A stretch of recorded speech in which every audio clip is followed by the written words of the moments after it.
Hey everyone, Anark here. This is another Anark live stream. Currently speaking to probably exclusively people that are watching the live stream after it is live, but welcome. Glad you're here, glad you're watching. I'm going to do the thing that I always do at the beginning of the stream. I'm going to spread the link to places where people might be interested in joining the live stream. Seems like the right thing to do. I think you'll agree. See, anybody showed up yet? Nobody yet. We'll see. We got Tom, live chat. There we go. Looking good, looking good, looking good.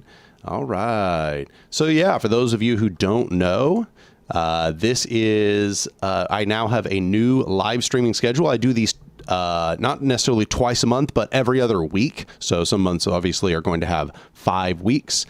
That means that every once in a while we're going to have 3 a month. But yeah, in a general sense, there's going to be 2 of these a month. And all you have to do is tune in every other week. Just keep track of when the last one was. Skip a week and you'll be here at the right time.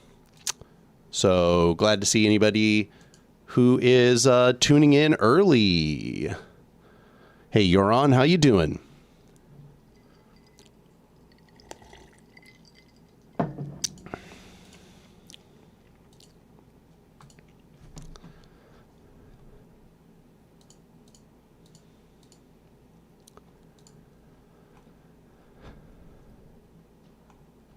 All right. Spreading the link, spreading that link, spreading that link.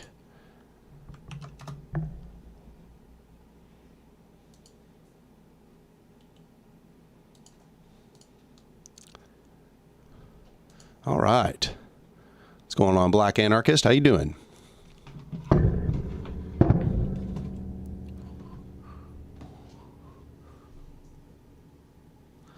All right, doing things. Tis me, the legend himself.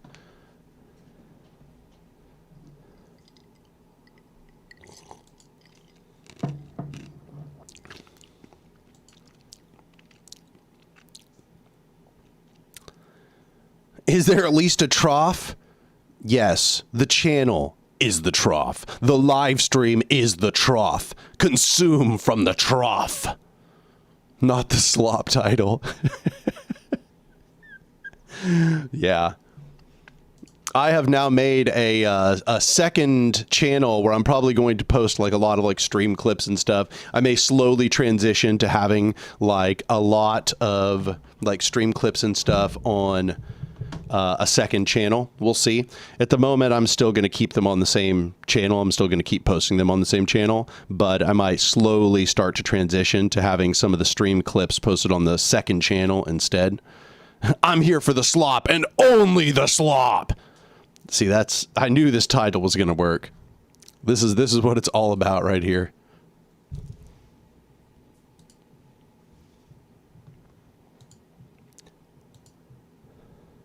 The Hassanification of Anark. Yeah, that's where we're at. That is where we're at. You know, with my big 18 concurrent viewers, I'm really competing with Hassan now.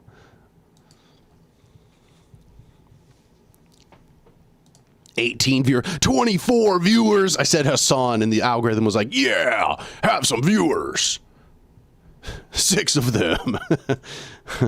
Yeah, maybe not.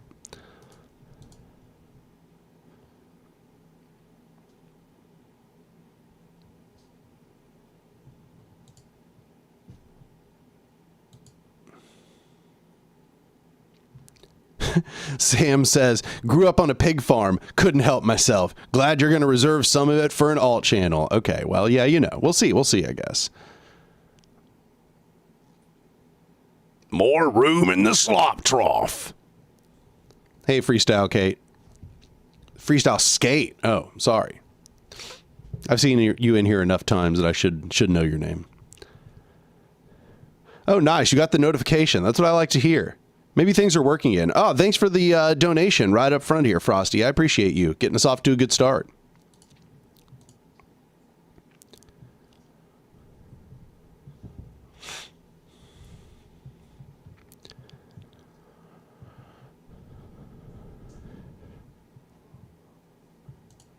So, yeah. no particular topic in mind to discuss today. Just living my life, live streaming as I do.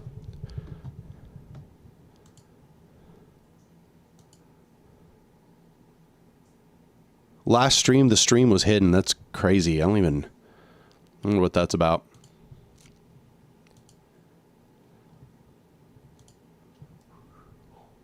I will be going to the Dallas-Fort Worth Anarchist Book Fair on July 4th. So if anybody's in that area and you want to meet me, that's where I will be. Probably give a short presentation there about Cooperation Tulsa and modern anarchism and the theory of power structures. Probably just kind of an iteration of the one that I gave to Woodbine, which, by the way, that video did not do super great. If you want to support the channel, go over and watch the video I did where I visited New York City to give a talk about Cooperation Tulsa and modern anarchism. You can learn more about not only my book, but also about the work that Cooperation Tulsa is doing. Yeah, you know, the last few videos have not done super good. I don't know if that's because there is suppression of anarchists in the algorithm. I don't know if the topics are not appealing to people. It's hard to say.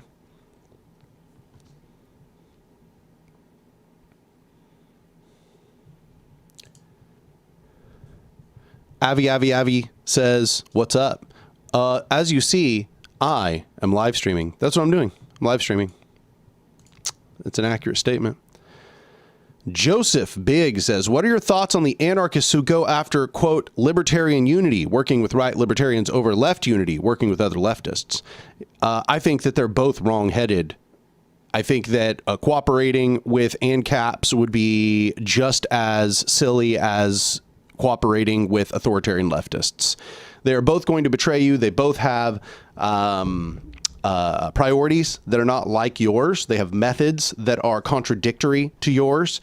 And therefore, you are essentially just collaborating with people whose methods are going to undermine the methods that anarchists use. And that will never work out because anarchism relies upon means, ends, unity. Or really, all ideologies rely on means, ends, unity, but many of them just violate means, ends, unity. So there's no way that that's ever going to work out well. As Freedom Flamingo says, they're both authoritarian tendencies. So, yeah, I think that we should only be doing libsoc unity, I guess you would say, libertarian socialist unity. I think that's the only one that has any worth in the long run.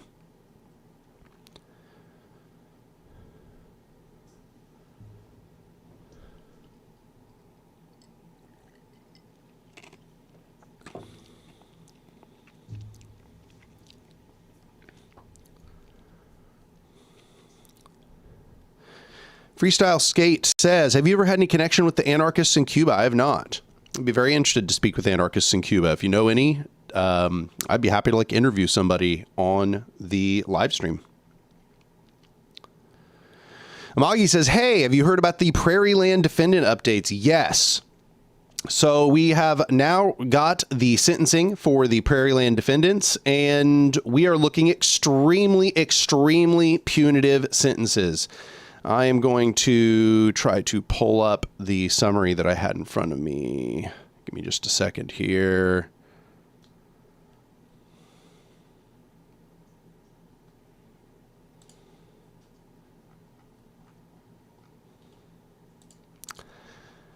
Oh, we'll just pull it up elsewhere.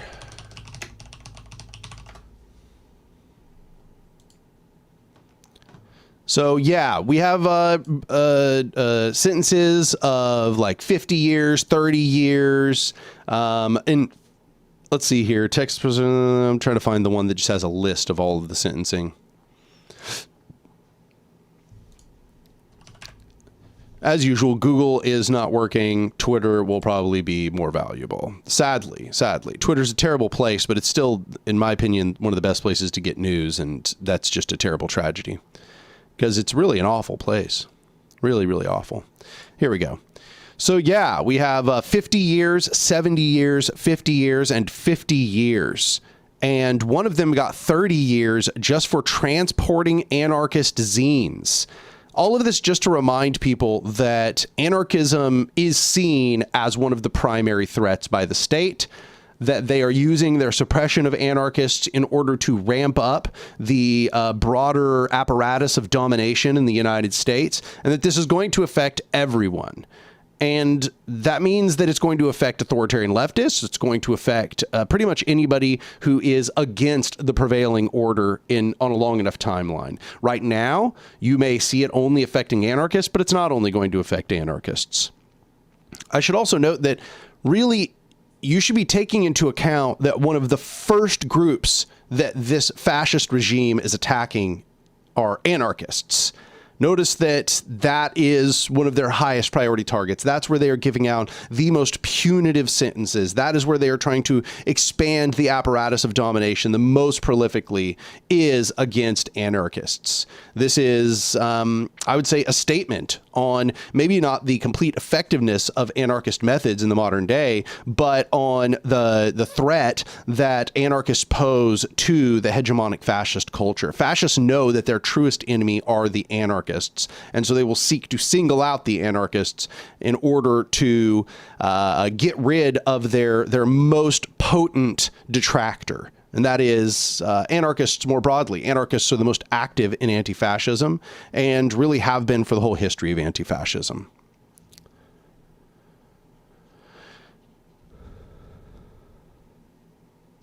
Yeah, as Choslus says, 30 years for possession and transport of radical zines is absolutely insane. I mean, all the sentences are, but that one is particularly egregious. Yeah, literally all this person did was transport the zines from one location to another, and they got him on transporting terroristic materials, essentially.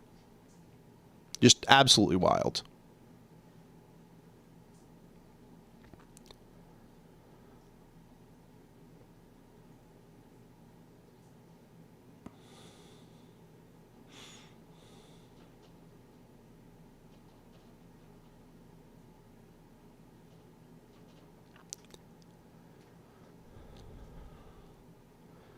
Acidic Harmony says, in Dawn of Everything, it argues that dialogues and critiques from indigenous peoples on hierarchical European society were foundational to the Enlightenment. How critical do you think the usefulness of that outside perspective of less hierarchical societies is, seemingly largely left out by the way we frame leftism in theory within hierarchical societies? Yeah, no, I think it's extremely, extremely notable that every hierarchical society seeks to root out and destroy all horizontality where it arises, even when that horizontality is not actively trying to countervail it.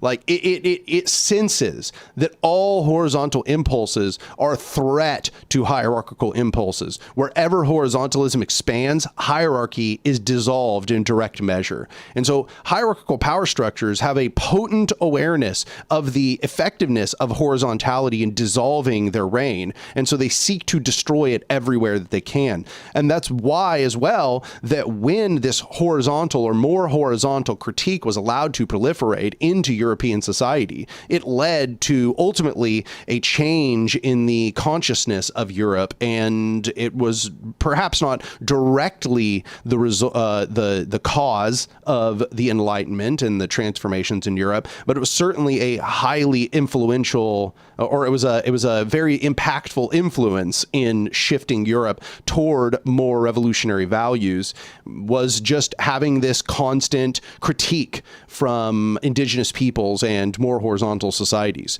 And anybody who wants to learn about that can go read Dawn of Everything. So yeah, there's a reason why that all hierarchical power structures seek to crush all horizontal power structures, even when those horizontal power structures perhaps aren't on the offensive trying to destroy the hierarchical structure. It doesn't matter. Hierarchy sees all horizontality as a threat, because it is. Horizontality is ultimately always a threat to hierarchical power structures, and all hierarchy is a threat to horizontal power structures, because they are perfectly counterposed impulses for how to construct a power structure.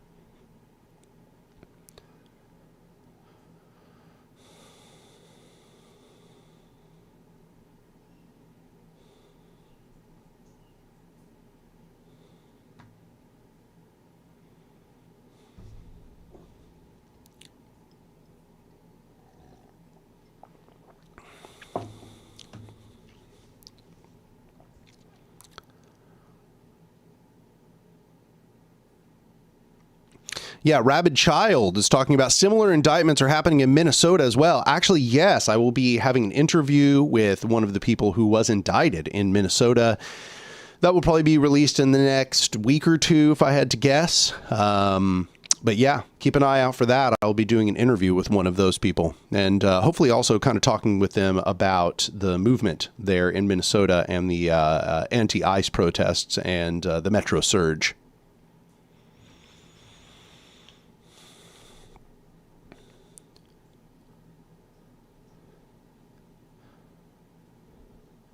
Zolthar Skimsky says, what do you think about the evolution of imperialism in leftist thought over time?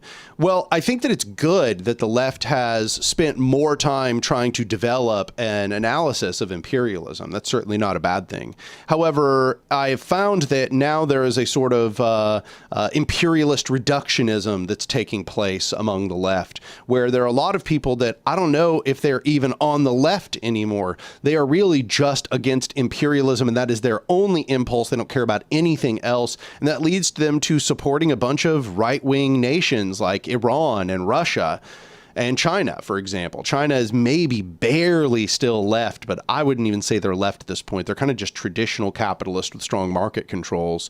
And so what you get is essentially a bunch of people who are like, quote unquote, anti-imperialists, but that's it. That's all they are. They only oppose imperialism. They don't actually care about revolution. They don't care about the transformation of society.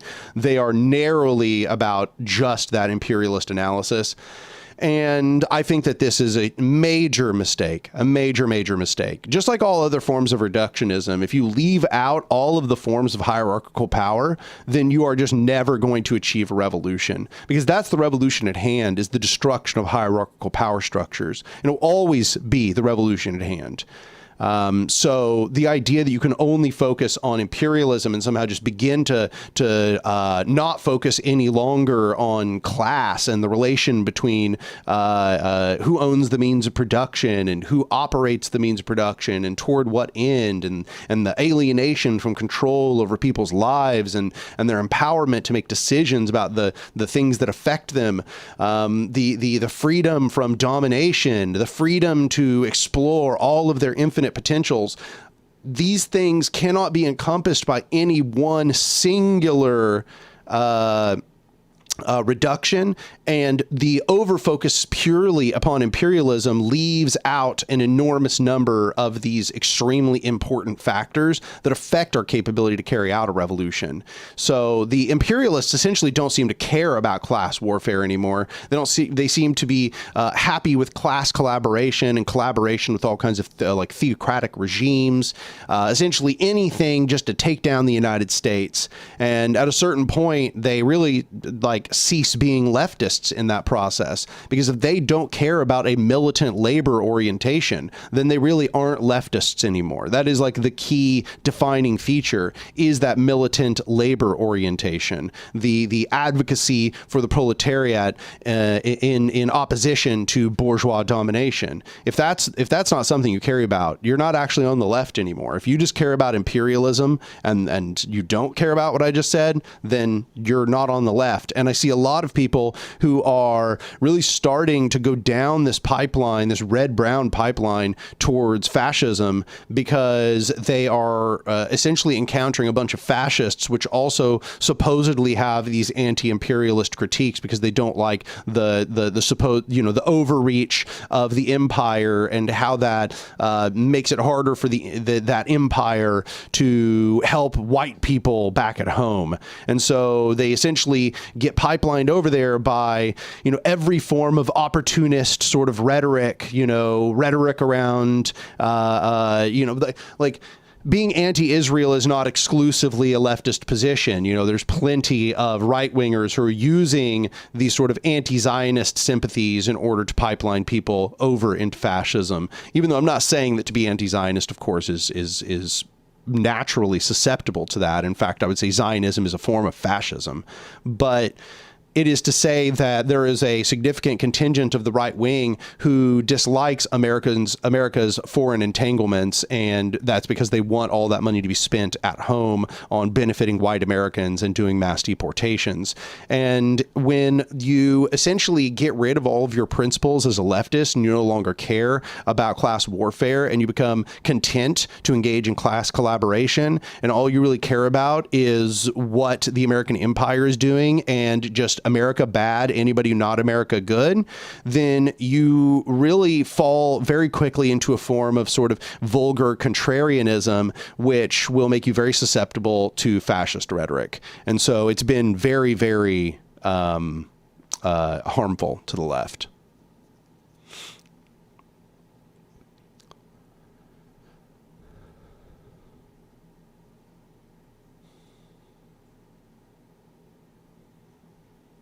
Yeah, as Joseph says, yeah, I'm a leftist. I support Russia, fascist, imperialist, China, imperialist, North Korea, ultranationalist, imperialist, Iran, fascist, imperialist, Ba'athist Syria, fascist, imperialist. Yeah, exactly. I mean, ridiculous.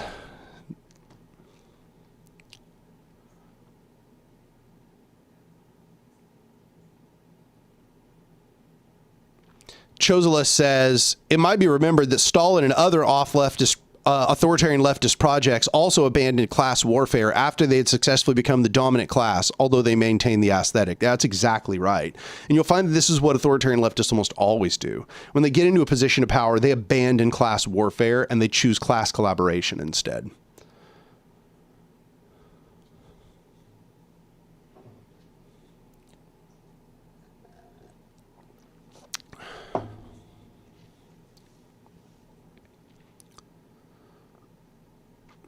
Yeah, Mike working for Green says, I liked Bad Empanada until he leaned into this type. Yeah, Bad Empanada is a perfect example of what I was just describing.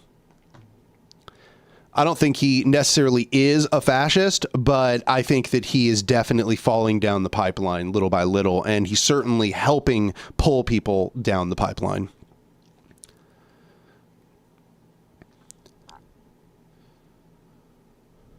Campism, as Jessica says, campism prevents true global class solidarity. Sissy Femboy says, aesthetics is the worst possible way leftism gets co-opted, bending to mere appearances rather than actual class warfare. We need theory and ideas of socialism, not just contrarianism. Yeah, no, contrarianism is not good enough. In fact, I got to be honest, all of the friends that I've had in my life who were just like bare contrarians were the ones that were most susceptible to fascist influence over time. Because if all you care about is contrarianism, well, when the left starts to win, when the left like begins to gain that sort of like even like cultural victories, then you're going to want to now be contrarian to these leftist cultural victories. And that's going to make you think that you are being like, you know, very the brave opposition by now pushing back against being contrarian to the liberatory narratives. And I've seen numerous friends fall down this pipeline, unfortunately, and we're no longer friends because of it.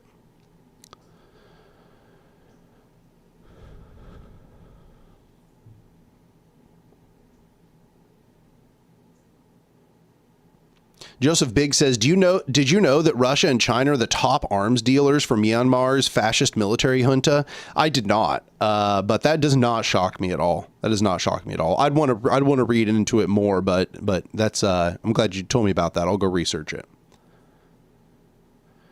Got a donation from Sam9184 for $20. I appreciate you. He says, how familiar are you with the Texas 9 and the Minnesota 14 defendant cases? What lessons can be learned from the prosecutions regarding the NSPM 7 and the targeting of anarchists? One of the Texas 9 getting 30 years for moving zines. How should we organize? Yeah, I actually just talked about that at the beginning of the stream. I kind of mentioned both of those cases.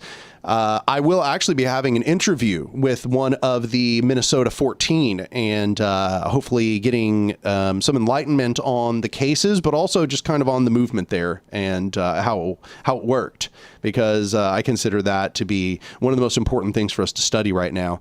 Yeah, and the Texas 9, absolutely. I think that there are quite a few of them who rolled over, and therefore I don't think that those people are the ones we should be focusing on. So unfortunately, it's not 9 at this point. It's like closer to like 4, I would say. But, or is it 5? Yeah, I think it might be. It's either 4 or 5. Sorry for not having better knowledge on that.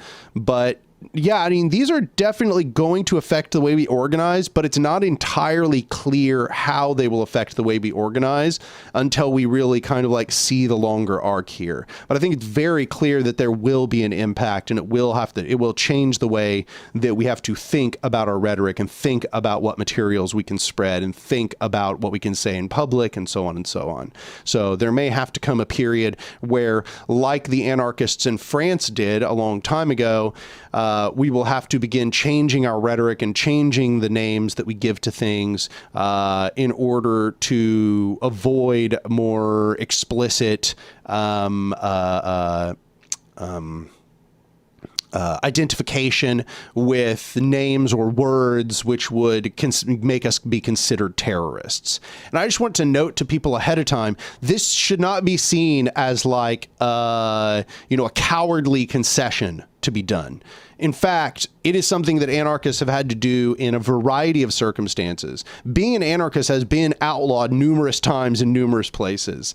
And in none of those occasions that I know of did they insist upon still going out in public and calling themselves anarchists. In all of those occasions, they said, okay, we'll just stop calling ourselves anarchists. That's, for example, where this word libertarian comes from.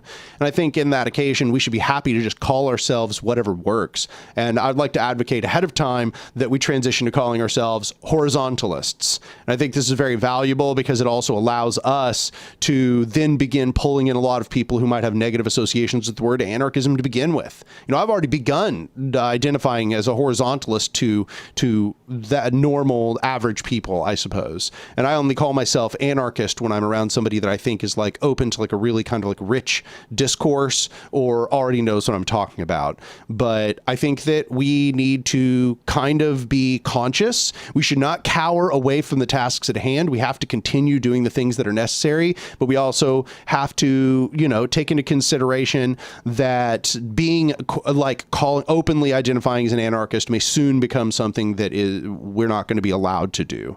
But I don't want us to jump the gun on that because it's not clear, of course, what the scale of that repression will be and how far that actual, domination is actually going to go in practice. I just want to note that I'm not trying to downplay what has taken place in Minnesota or in Texas, but ultimately those are small numbers of people, and there are many thousands, tens of thousands of radicals, and it would be very difficult for them to take this and to actively put it in place as a form of society-wide repression for anarchists. So it's not to say that they can't, and that might be something that's in our future, but I would say we shouldn't like leap to conclusions just quite yet. We need to watch the conditions play out and be wise in how we approach them, and also not be so proud that we shoot ourselves in the foot, but instead be willing to change our aesthetics, change our name, change the form of our rhetoric, but continue arguing for the same points. And that we might even be able to turn it into a victory if we are intelligent in how we reform that rhetoric. Got a $15 donation from Masuda Trent. He says, how do you think the huge DSA wins this week will affect horizontal organizing? Will people be more focused on electoralism? Yeah, they probably will be more focused on electoralism. That probably will have the effect of pulling a bunch of people into the DSA. Expect to see a surge of members into the DSA. I think that is absolutely going to happen.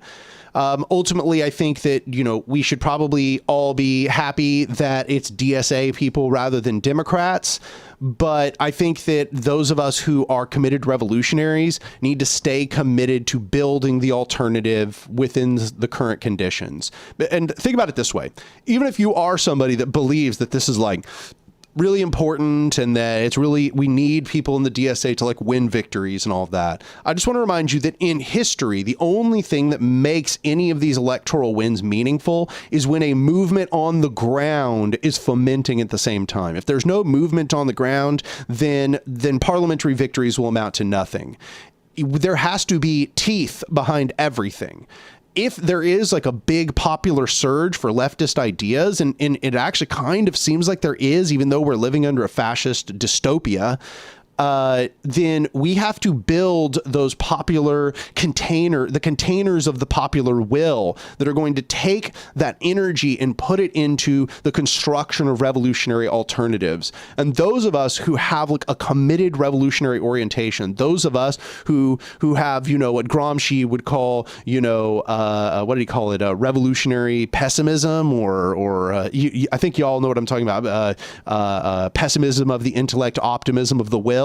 Like those of us who are willing to like weather all of these difficult circumstances, who are willing to keep our eyes on the prize, even when the enemy is trying to get us to flee underground. We need to stay focused on constructing these alternatives in the here and now, so that they will survive this era and the era after and the era after, until the people have seen the effectiveness of these alternative institutions, such that these alternative institutions have gained legitimacy, such that these alternative institutions can provide a viable, true alternative to the governmental resources which are currently, you know, being given out to the people, or rather, which are currently being taken away from the people. We have to go to the people, find out what it is that they need that is not being given to them, and we have to find ways to create those systems and resources and services that do not root from the state and capital, but instead root from the movement of the people. And so I think that, you know, that is, keep your eye on the prize is what I want to say. I just want to note that, you know, obviously, yes, this will have an effect. Yes, this will move the needle towards electoralism. I think a lot of people see this as like a breath of fresh air in very terrifying times. And I don't want to spend all my time like shitting on these victories, because I don't want a bunch of people who feel like really invigorated right now and are being given hope in hopeless times to feel like pulled back down into the mud. So I think that it's important that we don't spend all of our time just like critiquing these victories, these electoral victories.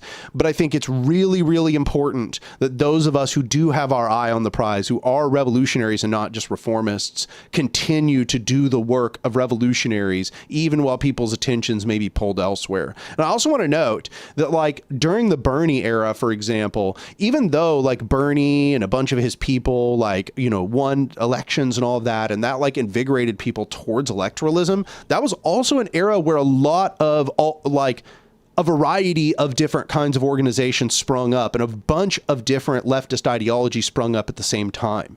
So like, I think that these victories are likely to invigorate the left more broadly and invigorate a variety of different tendencies all at the same time, and not just electoralists. But if I had to guess, I think you are correct to say that it will have a bias towards invigorating electoralists and reformist leftist tendencies.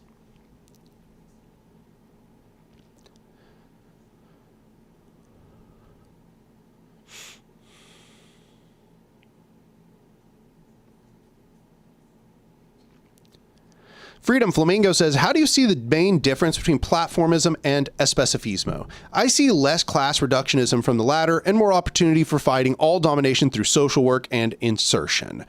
I think you've nailed it. I think that was a question in the form of an answer, my friend Logan. I think you nailed it with that one. I mean, that's pretty much what it is. I think there's a little bit less class reductionism. I think especifismo is more flexible in a general sense. I think especifismo has more opportunities for the, you know, the specifically anarchist organization, the platform organization, you know, whatever you want to call it, to actually become active in the social movement. Whereas I think platformism did not have like a comprehensive plan for how this like highly organized, highly disciplined anarchist minority was actually going to have an influence on the movement. I think a specifismo has a much better idea of how that organized militant minority is going to have an effect on the movement. And that's why I still consider myself most aligned with a specifismo. Sam918, another $20. I appreciate you. He says, current DSA wins as well as the Minnesota 14 are both the political children of Occupy Wall Street, similar to the first progressive era when dual card holding was common with Radical Labor, aka Street, IWW, and Electoralism with the SPUSA, Debs. I agree. You know, I think that the thing for me is I try not to be like, what I try to do is remind people that these electoral victories, it's not that they're like bad. It's not bad when a Democratic Socialist like wins a seat. That's not a bad thing. It's probably a good thing overall, like on measure. Okay. But I just always want people to understand that it will mean nothing if it is not accompanied by a mass movement, and that therefore people who have like a revolutionary orientation should be spending as much of their energy as possible, not on those electoral wins. The sock dims are always going to sock dim. There's no occasion I know of where there's not sock dimming in like any of these examples of the left surging in a country. Okay. Sock dims are always going to sock dim, but those of us who have like a really revolutionary orientation should not be spending our energies on that. We should instead be spending our energies on, you know, building those revolutionary alternatives, trying to build and foment an actual revolution over whatever period of time is necessary. If it's years, if it's decades, whatever we have to do, we should be trying to build that, and we should be spending as much of our time on that as possible. And we should be trying to make it to where as few of our revolutionaries and our talented organizers are sucked away into electoral politics as possible. Few of them are sucked away into electoral politics as possible, and as many of them as possible can be retained in working through revolutionary politics, even while those revolutionary politics seem much more challenging and their immediate term benefits are harder to witness.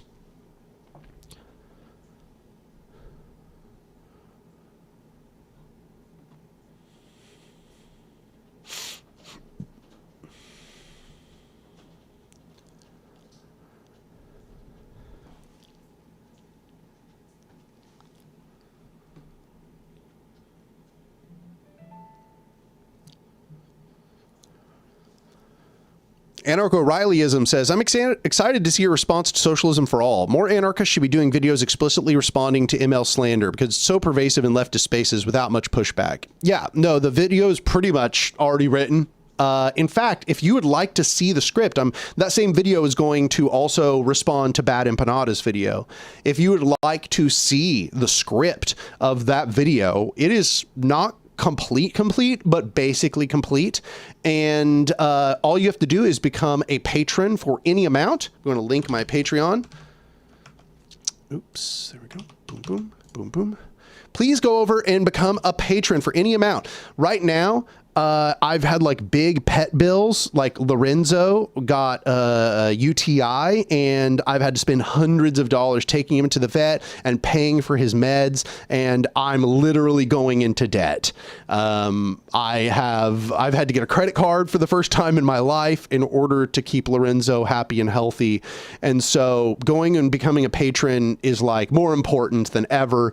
The channel is getting less engagement than it regularly gets as well. So it's really important that the Patreon continues to grow because the ad revenue is certainly not keeping up. So I just want to encourage everybody, please go over and become a patron for any amount at patreon.com/anarch. If you do, just go into the Discord because you'll get access to the Discord. You just want to put your information there, and then go over to the channel Anark channel discussion, and in there you'll find the script to the video that's going to be released.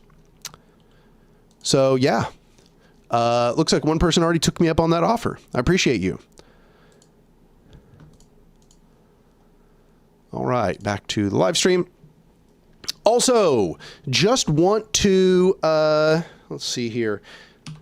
I just want to remind people, A Modern Anarchism, the 4-part massive video essay that I did, is being published by PM Press. There is now a release date, October 27th. I would invite everybody that is a fan of the channel, everybody that enjoys the work that I'm doing here, who thinks the work that I'm doing is important, who wants to support the mission of the channel, to please go over and pre-order a copy of A Modern Anarchism. It is the first time I've published a book with like a big publisher, and I'm really proud of it. I'm really excited for it to be released, and I would love for y'all to have a copy. And I would also love for PM Press to see that like this is like a really viable path for them to publish people who have YouTube channels and who write theory like this that don't have like a background. So please go over, pre-order a copy of A Modern Anarchism, and yeah, I think that's it for now.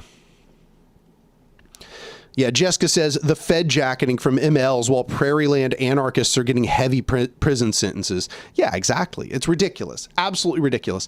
Yeah, it's crazy that they keep saying anarchists have State Department talking points while anarchists are currently being given decades for literally owning anarchist zines. For just having anarchist zines, y'all. That's how much of a threat they actually think anarchism is. Anarchism is quite the opposite of a state-aligned perspective. It is quite the opposite of a compatible left perspective. It is actually the biggest threat to the state. It is the biggest threat to imperialism here in the United States. And the fascists know that, and they have chosen to single out the anarchists as their opponents.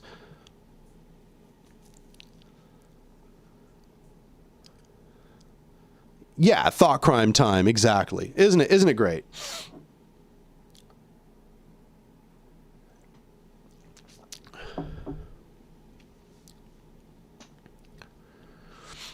Rowan Bauer says, thoughts on what the potential failure of oil reserves in 4-ish weeks, as stated by Trump, might mean for our movements? Yeah, no, I suspect that it is going to help our movement. Like as this is going to be, when we are boiled slowly, like the frogs in the pot, this old euphemism, that often doesn't work in waking people up because it's too slow. It's hard for people to see the decline in their quality of life as it's happening because it's happening too slow. It's happening in place over years or decades. But when the strategic oil reserves in the United States fail because the Strait of Hormuz does not open back up, this is going to have enormous impacts on the American economy. In fact, we've already seen like the first of the shocks. And that first shock, I don't know if y'all saw that just a few weeks back. That was intense. That was a huge hike in oil prices. I mean, I certainly saw the impact on my finances. And it's going to get worse, y'all. That was nothing compared to what's going to happen. The Strait of Hormuz was open for a matter of like days or something, I think, and then just closed right back up.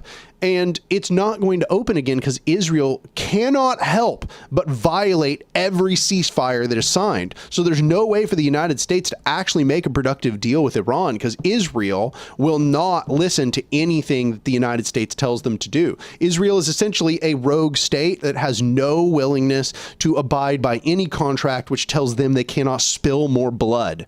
They are utterly bloodthirsty. They cannot conceive that the limits, that their borders should ever be limited or that they should ever be limited in their imperial conquest. And in that sense, there's probably no avoiding an oil crisis, and the impact will be significant. Like when that shock hits, we have to be ready to demonstrate how this is the result of the way that the system is structured. And we have to be better prepared to explain how this all works and how this roots to hierarchical power structures and inter-imperialist rivalry than our opponents, because our opponents absolutely will try to seize upon this crisis in order to spread their viewpoints. So we have to be preparing the rhetoric, which will help us argue for how anarchism has the best analysis of these conditions. So, yeah, We have to be ready, and we have to be ready to organize people as well. So we have to be asking ourselves on the ground, what are we going to do to help people through this oil crisis better than whatever the nation is going to provide, right? Better than whatever the state is going to provide. We have to be asking, like, what are we going to do to help people? And that might look like carpooling. That might look like bulk gas buying. I don't know, right? I'm just spitballing. You know, we need to start imagining what the answers are going to look like as this crisis escalates. Food production is a great one because it's going to affect the cost of fertilizers. It's going to affect the cost of all of our goods in society. So we have to be looking for how we can also develop like workers' cooperatives that can actually feed people, but also give people jobs. Like, you know, we have to be trying to figure out, like, how can we continue to escalate our systems? We need to figure out how we can be doing cooperative housing. That's another one. Giving people like cheap rent while taking that money and then investing it more into cooperative housing, like all that stuff.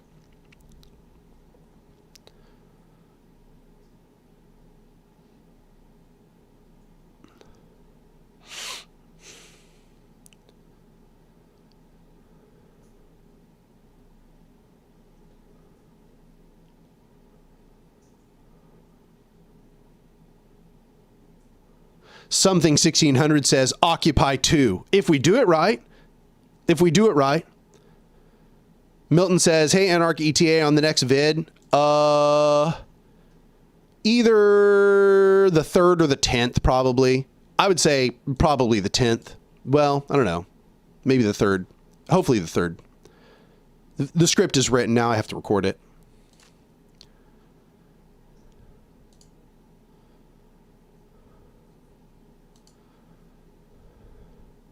Where is the slop? Yeah, where is our slop? I'm so sorry. I didn't plan enough slop here. Listen, Daniel, this is great and all, but where's the slop? Oh my God.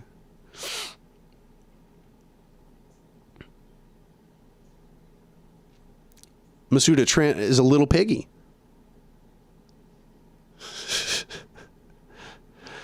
Uptide says, Anarch, what do you think about consumer cooperatives, where the members are those that pay for services and goods from the cooperative?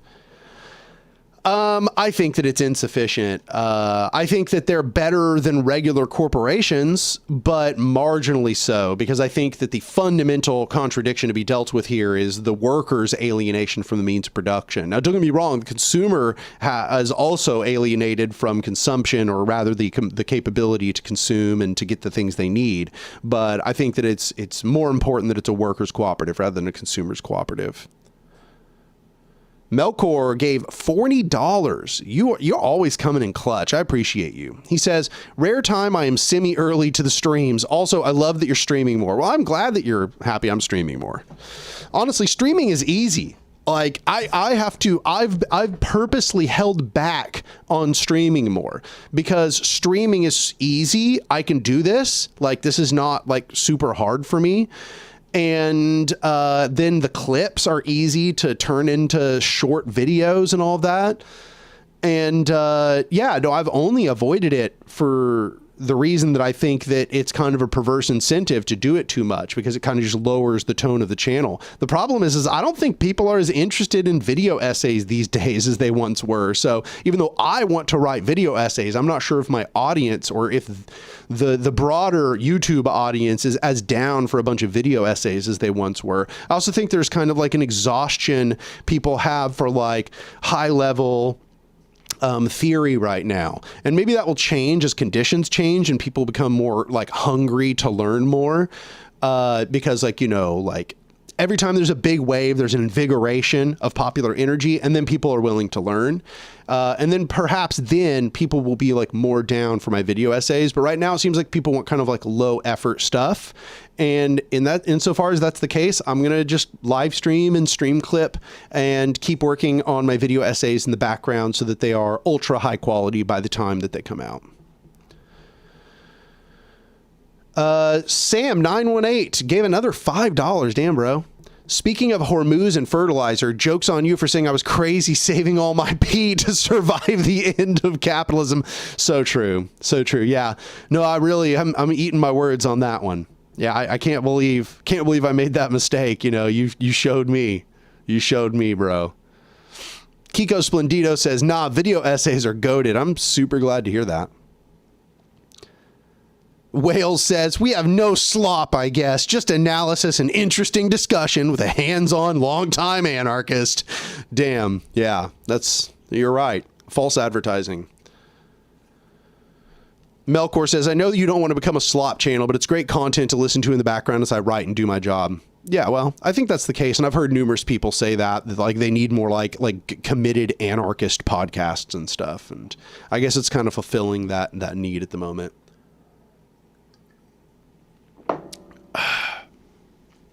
Klatari says the algorithm doesn't want video essays. I think the people do.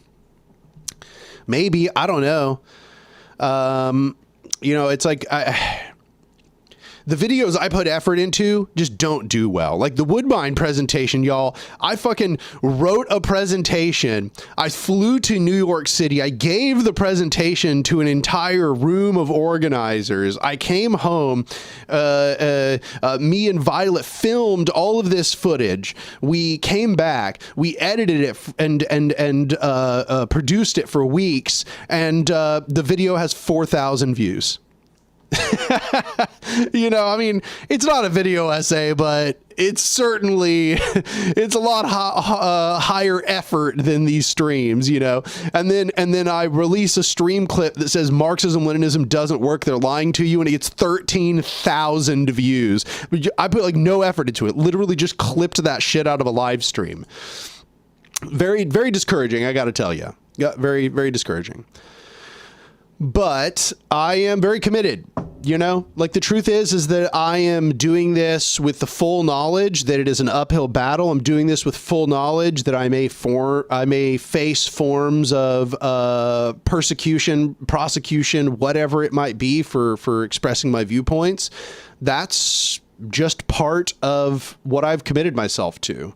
And so, you know, if my video essays don't do that well, I just hope that the people that they connect with, it's quality over quantity, and that the people that do watch those video essays, that they are impacted by them, and that it was a meaningful watch, and that it was something more than any other like stream clip or reel that they passed by in their life. And, you know, that's my hope, and that's my approach, and that's why I continue writing these video essays nonetheless, and keep doing high effort videos.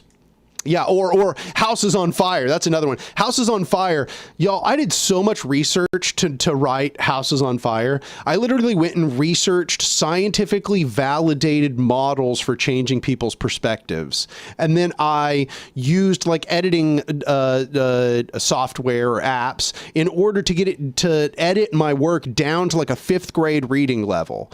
And then I put all this work into making it pretty and like making it sound good and look good. And let's see how many views it got. 7,000 views. 7,000. So yeah, you know, but I'm going to continue to do it because I'm a stubborn bastard. I'm a stubborn bastard. Yeah, Freedom Flamingo says, and all the MLs reacted to that short clip and said nothing about the state, your state is counter-revolutionary series. Yeah, exactly. I write an entire series of video essays laying out the arguments in immaculate detail with direct quotations from all of their thinkers with primary sources of people on the ground in the Bolshevik government, like stating that their project only amounted to state capitalism. And they ignore all of that. And instead they focus on a stream clip where I do some like sloppy back of the envelope calculations. And then they just like nitpicked everything I said instead of really engaging with my work more broadly. And it's funny because the state is counter-revolutionary. That was like, that video series is very popular. It's not like that series was obscure. It got spread around a lot, and a lot of people mentioned it. And I saw lots of people mention it in arguments with authoritarian leftists. Didn't matter. Never got a response to it. But as soon as they get a stream clip they're going to respond to the stream clip. I mean, that should really tell you the depth of their like intellectual quality, or their, you know, the depth of their intellectual movement, is that they see more fit to respond to stream clips than they do entire essays written to critique their position. Yeah, MLs are bad faith. Yeah, it's so rare to meet an ML who engages in good faith. It's more of a religious orientation than anything else.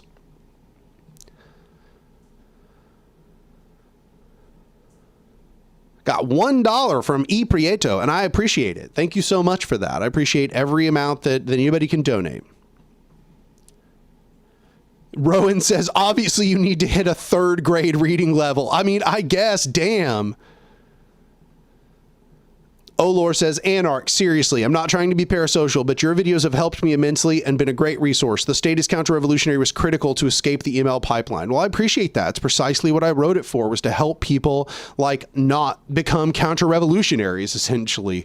And I'm glad to say that a lot of people have told me that that series of video essays was very impactful and that it pulled a lot of authoritarian leftists out of the pipeline. So that's probably the next one I'm going to try to get published as a book. Joseph Big says, have you thought about continuing the State is Counter-Revolutionary series for other countries like North Korea or Libya? Yes, but those would not be my examples. My examples would probably be Cuba, Chile, and Yugoslavia. I think those are the ones that people would be the most interested to look into.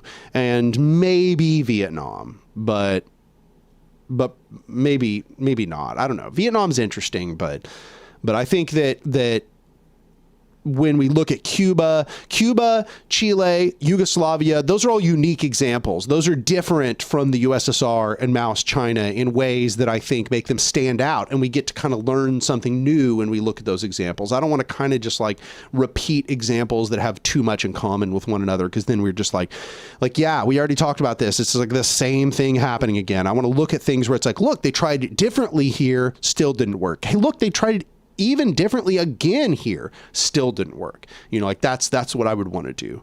So I think that Chile and Yugoslavia are the ones I would want to look at for that. And then Cuba, mostly because Cuba is just so much in people's popular conception. And Cuba has been on a long slide into private capitalism. So, yeah, and now, most recently, they've just introduced a slate of reforms moving them towards market liberalization. So Cuba is now leaving state capitalism and going towards private capitalism like every other authoritarian leftist example in history. So Cuba is now basically moving towards private capitalism, just like China did, just like Vietnam did, just like Russia did, like all these examples, just like, you know, China especially. Yeah. Mazuda Trent donated $5. He says, please continue doing content like Woodbine and Houses on Fire. We can fundraise you to go to Chiapas or something in the future. Damn, that'd be crazy. I'm going to need to learn more Spanish for that, I think. But I'd be super, super down with that. 100%.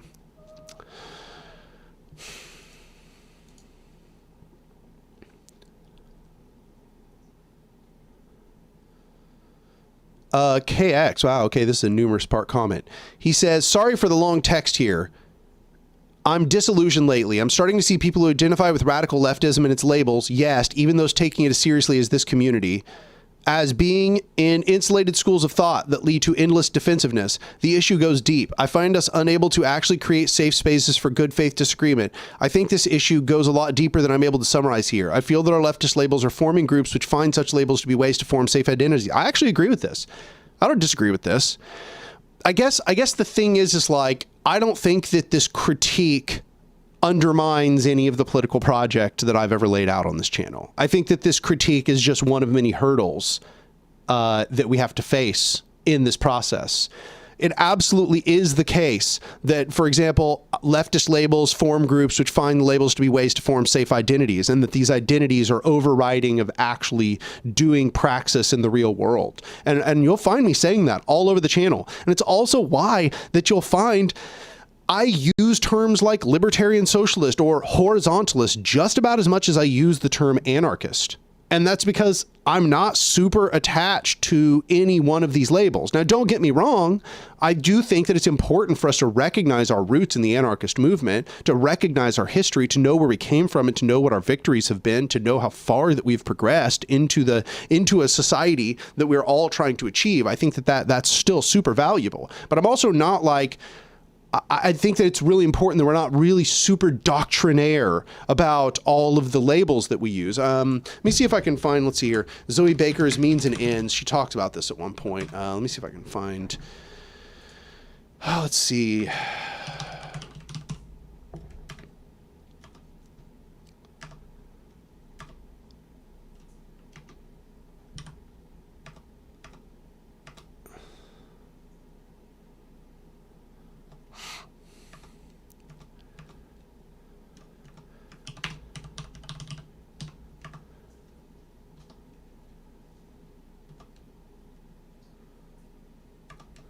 Oh my gosh. Okay, here we go. Okay. The social movement that emerged within the First International came to adopt the labels anarchist and anarchism through a complex and contingent historical process. This, in turn, raises the question, why did they end up adopting these words? They could, after all, have invented a new term or continued to use other terms, such as federalist, collectivist, or revolutionary socialist. Like right there, that's what they were once calling themselves, right? They were during the 1876 Saint Amir International. They claimed that they were still usually being called anarchists or Bakuninists by their political opponents. They were called the fraction that is called anarchist. Rather than the fraction that calls itself anarchist, they were being called that at that point, right? Their enemies called them Bakuninists a lot of the time. They didn't call themselves Bakuninists. They say, we do not share all the practical and theoretical ideas of Bakunin. Fellow ideas, not men. We reject the habit of incarnating a principle in a man. Yeah, like these labels, like the movement needs to not get too attached to these labels. I think that that's really important. And I agree with you that they are ways to avoid critical thought and they create stupid sectarian rivalries. But I also do think sometimes they reveal important fissures in ideas. Like each of the ideologies obviously do disagree on a particular list of things. And that's not meaningless. But it is important that we recognize that a lot of people are going to identify as something without fully even understanding what it means. And then it's more important for us to talk about ideas first, and then to talk about how those materialize in action, and then we can decide whether we agree or disagree based on the materialization in action. I think that's a really important part.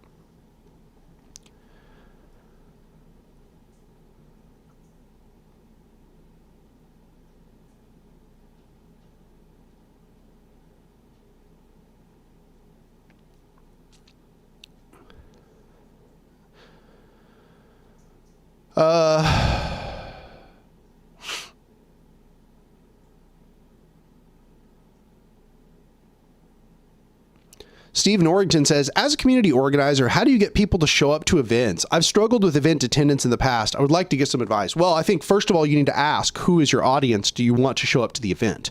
Okay. Because like a mistake that a lot of organizers make is they try to reach out just to other organizers. So like, instead of trying to get average people to their event, I guess I'm going to take a few steps back. Every event has an ideal target audience. Okay. So like if your event is a general assembly, that general assembly should be focused towards getting radicals and the average person into a room together. It should not be focused on just getting organizers. I think it's really important that we escape the idea of what I call organizers organizing organizers. And that is the idea that what you're doing as an organizer is you're just trying to get other organizers into the same room with one another. That's not a bad thing. That's like a kind of event that you might want to do, is get a bunch of organizers into a room with one another. But I think that we get narrowly focused on this idea that we're just trying to get a bunch of organizers into the same room with each other. And that's not the revolutionary goal. The revolutionary goal is that we're trying to get normal people, the average person, to be organized into bodies of revolutionary institutions and bodies of popular will and the development of social power, as we might call it, right?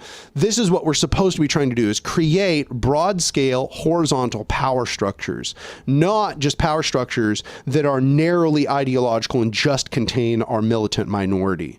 So I think it's really important that one thing you do when you plan an event is you plan it with a recognition of mind who it is that you actually want to show up to that event, and then you should begin developing a method which is appropriate to the sort of people you want to show up. If you want average people to show up, don't just advertise it to other organizers. You should like put out like Instagram ads. Like go pay for a Facebook ad or something. Like you put up posters in coffee shops and bars that are sympathetic. You know, like don't just tell other organizers if the people you actually want are normal people.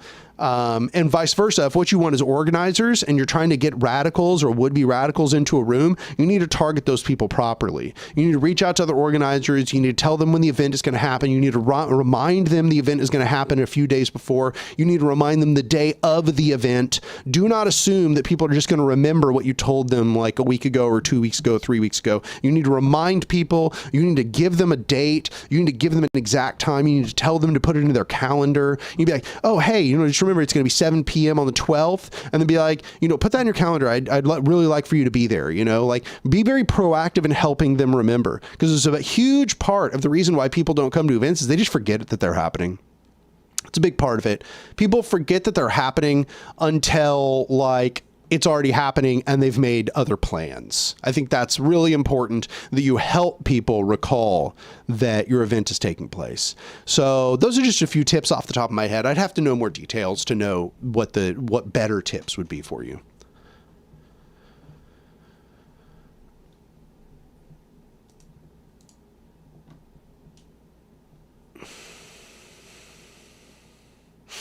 Tired Yet Fired says, again, how can we enact change if we are already in a state federal government environment as an anarchist? I think probably you have a bunch of information you could be giving to other anarchists that would be helpful for them in organizing. You are essentially an embedded spy. You have a bunch of inside information that nobody else is going to know about probably, and you can use that and tell it to people in the movement. Now, it's not to say that like you just like show up and go, hey, I'm an informant. Like that's like obviously super sus, but like that's the kind of special thing that you can provide as somebody within that position is you're basically a naturally and organically embedded spy for the movement. So just keep that in mind.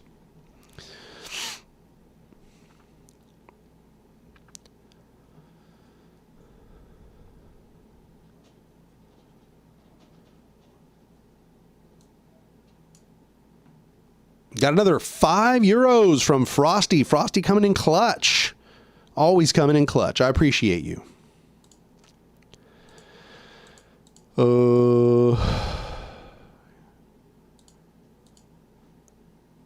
My computer is lagging out.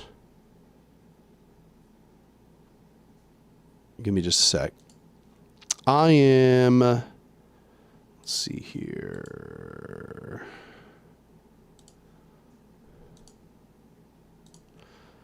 Give me just a moment.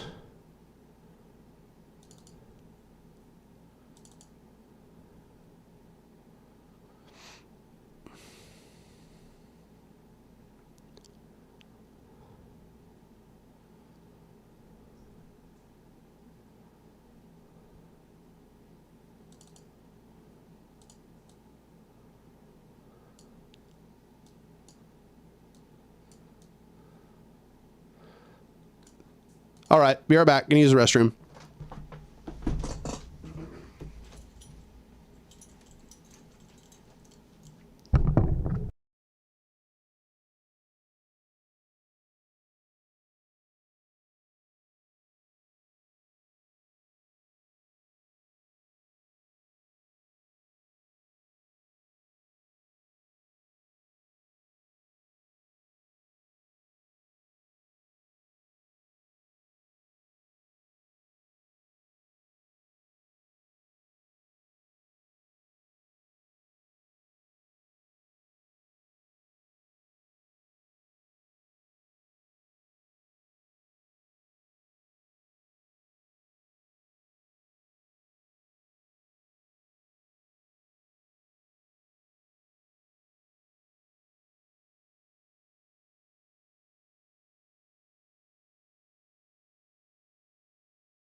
All right, I am returning.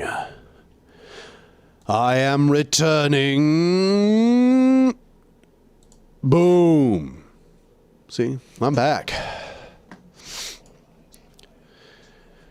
So while I was gone, Sam918 gave a $5 donation. He said, for experiment's sake, more likely that 28 brings a FDR 2.0 New Deal after an AI bubble burst, or Cold War McCarthyism after China invades Taiwan.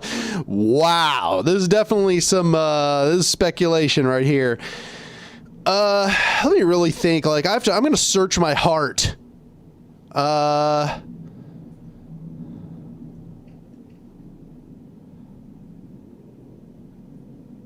Yeah, no, I think that it's, I mean, the truth is it's purely contingent, and it's contingent. Like if those events happened, that is what would happen. So like more likely though, AI bubble burst or China invading Taiwan. Damn, they seem just about as likely as one another. They really do. They really do. I'm going to have to think about that. I don't know. I think they could prop the bubble up for quite a while. Because it's being used in so many different like capacities by the state, you know, for like, you know, targeting and all forms of repression, and a bunch of corporations are utilizing it. But we're also seeing that there's a bunch of occasions where it's degrading little by little and therefore becoming yet less useful in practice. And we're also seeing where they're losing money having to correct the mistakes of the AI and therefore having to hire people back just to watch after the AI. So it's hard to say whether the bubble can keep up. But I do think that it has maybe enough usable outlets that it's possible that the bubble will not pop for a while, or that will kind of be like incomplete, that like a portion of the industry will go under and a significant portion of the industry will stay afloat. China invading Taiwan, I think I personally think that would only happen if the United States put boots on the ground in an extended fashion in, say, in preparation for invading Iran. Okay, so like what we're doing right now with Iran almost seems like we're saying we're not willing to invade Iran, right? Because all we're doing is kind of like these tertiary harassment campaigns. And I think that's because the Strait of Hormuz. I'm not going to pretend that I'm like the most knowledgeable geopolitical analyst. I know what I know, and my predictions are generally correct when I think things are going to happen, but I'm not an expert. But it seems to me that the United States is probably not going to put boots on the ground in Iran because they're already seeing the impacts of what's happening with the Strait of Hormuz. And that means that China is probably not going to see itself as being in a position where it feels it can safely invade Taiwan until America has committed to a global conflict against a bloc that China is aligned with. That's what I would say in a general sense. And America right now is just doing all of its silly little proxy wars that it's been doing for a long time. So I don't think that the conditions are currently such that they are currently changed such that China is anytime soon going to invade Taiwan. I don't think that they're going to start the conflicts. It just does not seem, given that China has spent all of this time never initiating kind of like open conflict. I find it very unlikely that they're going to initiate this open conflict and start this. And so they're only going to do it when they feel like, we're in the era of war. We just need to do this as the next step. Or they're going to try to annex it in a political sense, even though they've been trying to do that for a very long time and not succeeding. So I think the safer bet is probably the AI bubble bursting. And it does seem like it's possible we could get an FDR 2.0 New Deal thing if for example, I would say the main contingent is like if Trump like dies of natural causes or something. Like imagine like tomorrow Trump died of natural causes, it would be part one. It would be FDR 2.0 New Deal, and maybe you wouldn't even need the AI bubble to burst. I think that would just be the natural outcome. But if it were to be both, Trump like died of natural causes, then the AI bubble burst. Yeah, I think very high likelihood we would get like not President Mamdani, but like I think you know what I'm saying. Yeah. So anyway, long speculation, but it's kind of my perspective.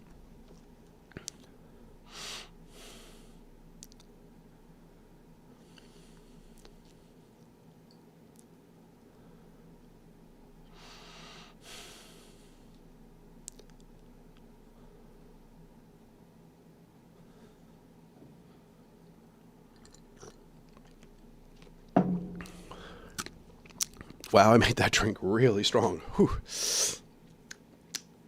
Whew. My God. Whew. Anyway, y'all have been having a whole conversation while I was rambling.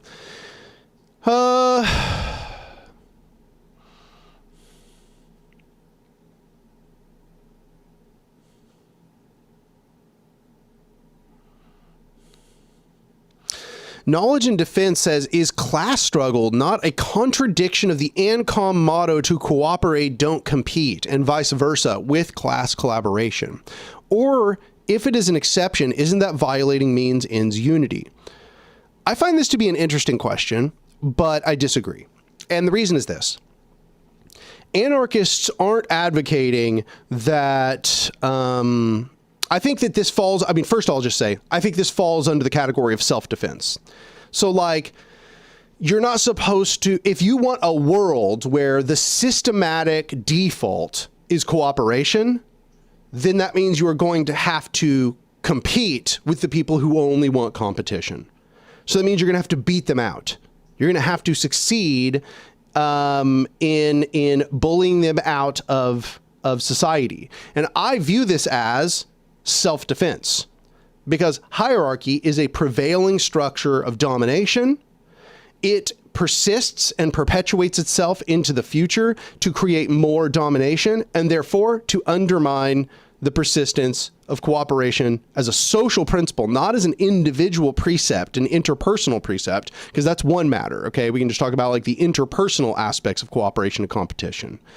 But when we're talking about the social power structural hegemony of hierarchy, the power structural hegemony of hierarchy prevents the proliferation of cooperation as a social principle. And therefore, it is within the principle of self-defense, in defense of a society of cooperation, which is a society which can justify the principle of self-defense. That society, when in embryo, has the right to defend itself against the proliferation of hierarchical power structures. And that is not a contradiction of means ends unity, but is yet another demonstration of means ends unity, because it is the principle of self-defense being carried out by the embryonic creorder of a horizontal hegemony, and that horizontal hegemony maintains not only the moral right, you know, whatever that might mean, but also the systemic responsibility to undermine and overcome and destroy the arising of hierarchical power structures. Because wherever hierarchical power structures arise, persist, and perpetuate, this undermines a society of cooperation. It undermines the principle of cooperation at the level of the social scale and at the level of large-scale collective power structures.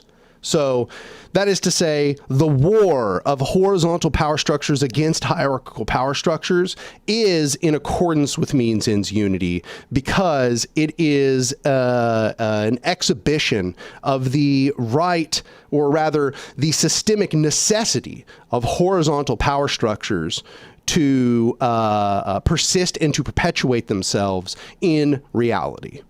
And I hope that that makes sense as an answer. Got another donation from SmittyBit for $10. Does anarchist power analysis replace the necessity of Marxist class analysis? Not to say it's still not valuable, but it just seems like an adjunct analysis to me. Let me reread this again. Does anarchist power analysis replace the necessity of Marxist class analysis? Not to say it's not valuable. No, I don't think so. Look, for example, this would be, and this is, I hope this doesn't seem like I'm trying to put you on the spot or anything, but like this to me would be like saying, therefore we don't need an intersectional analysis of how race and white supremacy functions, or that we don't need to understand homophobia as a power structure in society. Like to me, what the Marxist class analysis, I mean really more specific Marx's class analysis, remains pretty consistent with anarchist class analysis to the degree that most anarchists just took on a Marxist class analysis after Marx, and that it comported mostly with the class analysis that anarchists already had before Marx expounded as such in his work.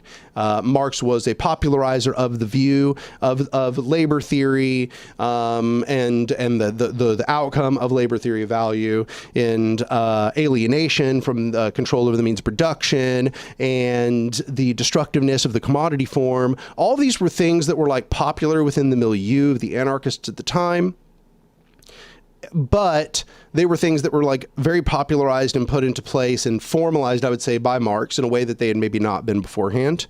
And I think that anarchists, I maintain this up till this day, that I think anarchists still do benefit from understanding Marx's economic analysis, and that I see it as just being like, if intersectional analysis is about, like, you understand the root power structures and you understand how it maps onto everything, yes, but then you also need to understand what is its unique exhibition within each intersection, right? Okay, so if we're looking at the structure of transphobia, we could say that it holds in common with capitalism the problem of hierarchical power structure.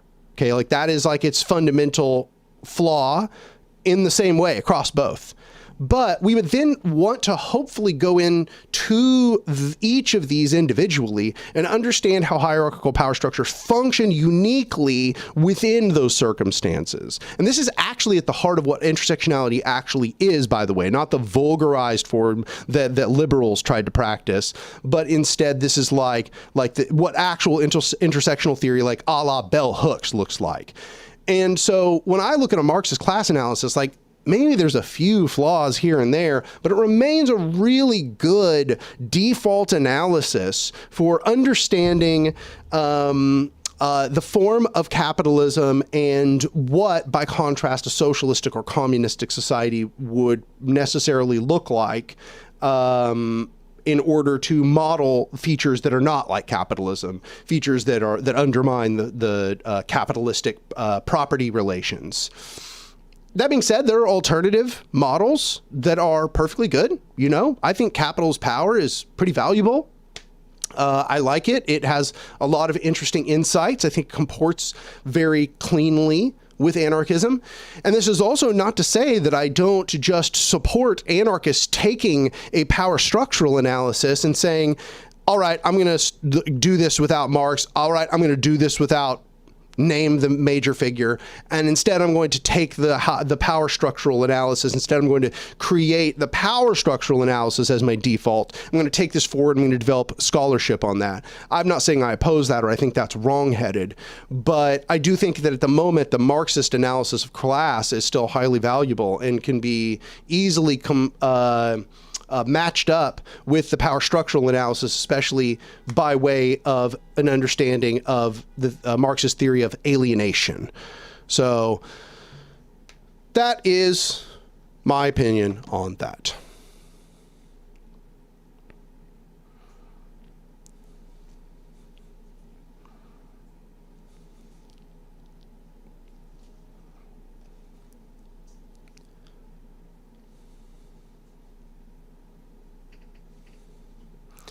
So Sissy Femboy says Marxism is incomplete in the domain of individual freedom as they only perceive social forces as great forces in societies, and anarchist analysis of power only centers itself against coercion. I don't agree with this. I mean, obviously, you're feel free to have whatever opinion you like in chat, but So then they note, which is usually drawn as individuals oppressing other individuals when the real oppression is a collective of individuals crushing one individual for standing out of line. Yeah, I think that this is like part of the dynamics, but I don't take the standpoint that everything should be understood as purely about individuals. That isn't the way I look at it. I actually think I have a multi-layered analysis, which is to say that I think that it has to do with social structures. I think it has to do with interpersonal structures, how we relate to one another. I think it has to do with the individual and their autonomy and the things that they have and are and need. And I think that it has to do with environmental structures, the environments that we occupy and the spaces and the places and the things that we relate to. So I don't take the disagreement between Marxism and anarchism to be about the primacy of the individual, but instead, and in fact, I agree with, and I just want to say that I mostly agree with the Marxists that our major problems are not the problems that individuals face alone, but instead the societal agglomerate problems that people face at the scale of social structures, and how those then impact the individual. So that is to say, I actually agree with the Marxists that the major forces at play and the major forces which have to be altered in order for us to create alternative power structures are forces at the scale of social agglomerates and not at the scale of the individual and their singular autonomy. That's my personal perspective.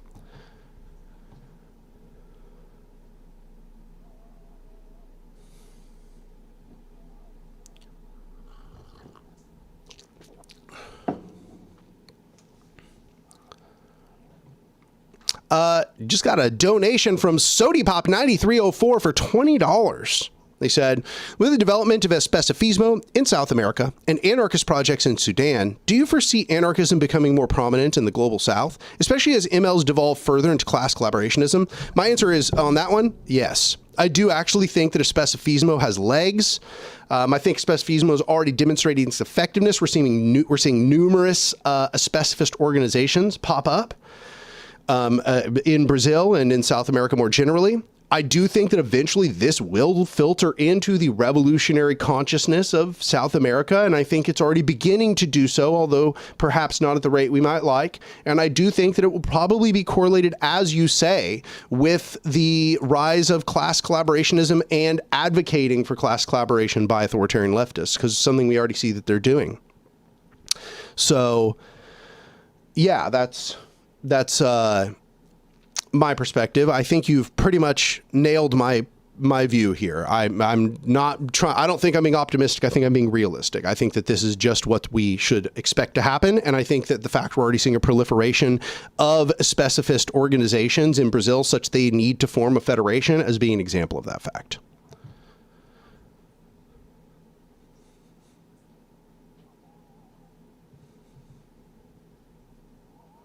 So Sissy Femboy now is clarifying in response to what I said to them.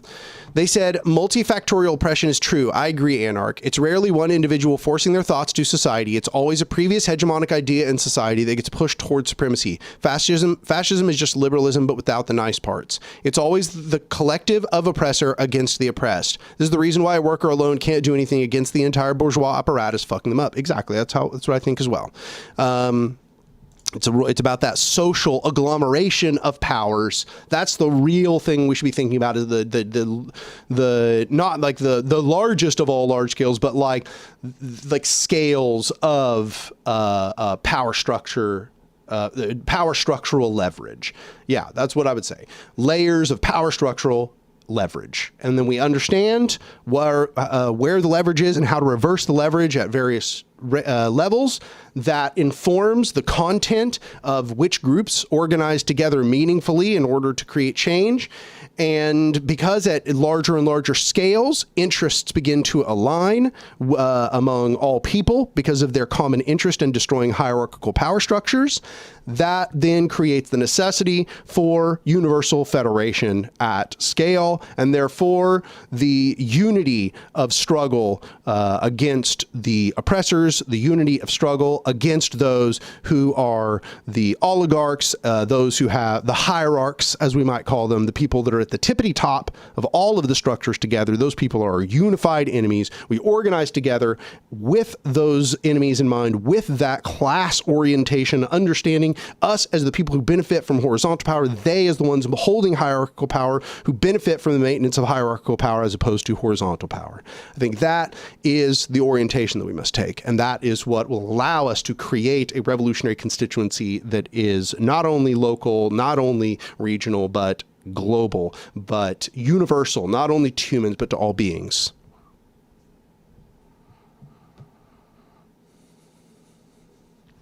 Anarcho-Rileyism says, I know that you are a critic of individualist anarchism, but are there any individualist critiques of social anarchism that you agree with, or at least respect, even if you disagree? Yeah, absolutely. And one immediately comes to mind.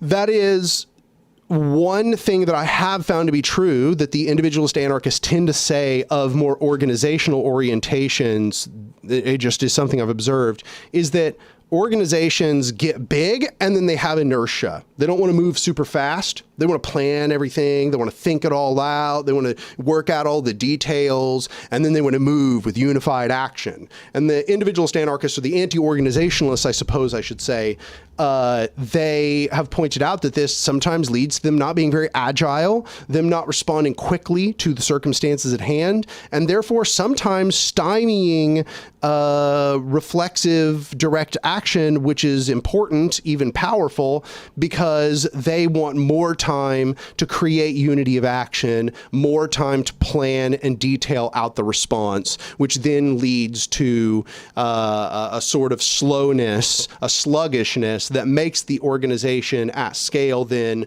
not good at responding to changing circumstances. That's something that I do think can occur within organizations, and I don't think that that's speculation. I think there are lots of historical examples. Frosty gave me €5 to ask, what are you drinking? Looks like iced tea. No, it is cocktail, because I'm truly a redneck. I'm from Oklahoma. This is vodka and Baja Berry Mountain Dew. That's right. That's right. And that's right. Mountain Dew, it quenches your thirst. That's it. But yeah, that's what this is. Cheap vodka and a cheap variant flavor, or a brief variant flavor of Mountain Dew. Oh, yeah. Oh, yeah.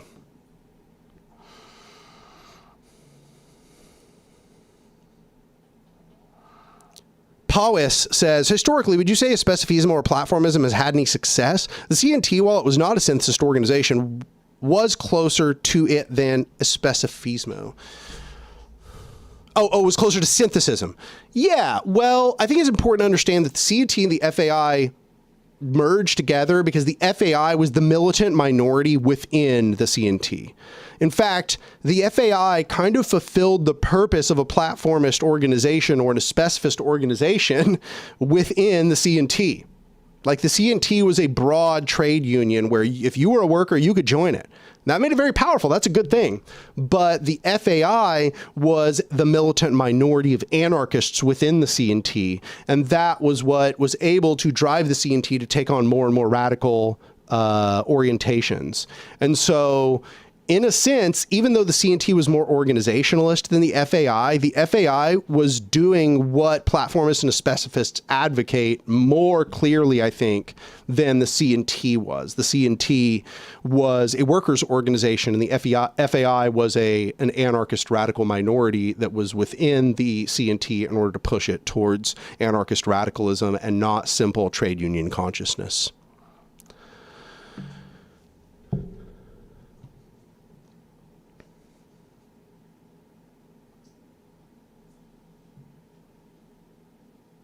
Socialist says hashtag not sponsored.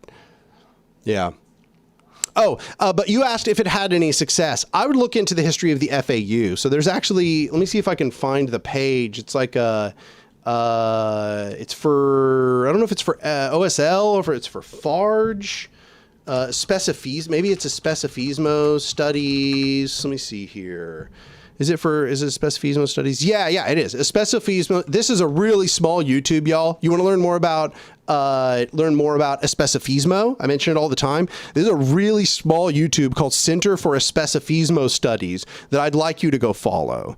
I think that, you know, this is a great place to learn more about a specifismo, but also the first 3 videos they did are a history of the FAU. And I actually think that you'll see that they had some successes and are certainly worth learning from.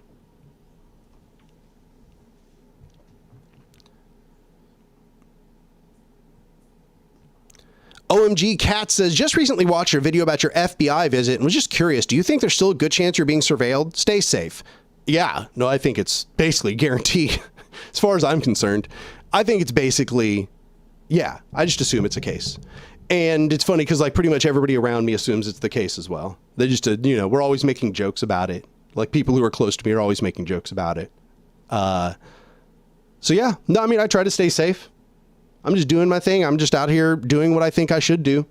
I'm organizing toward revolutionary ends and can intend to do so until I die. So let them do their worst.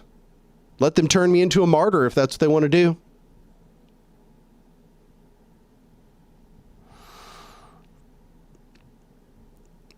Cool. Glad to see a few people subscribing to the Center for Specifismo Studies. Lots of good stuff there.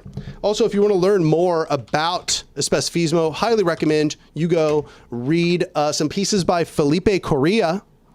Let me see if I can find. I've read a few by him. Oh, yeah.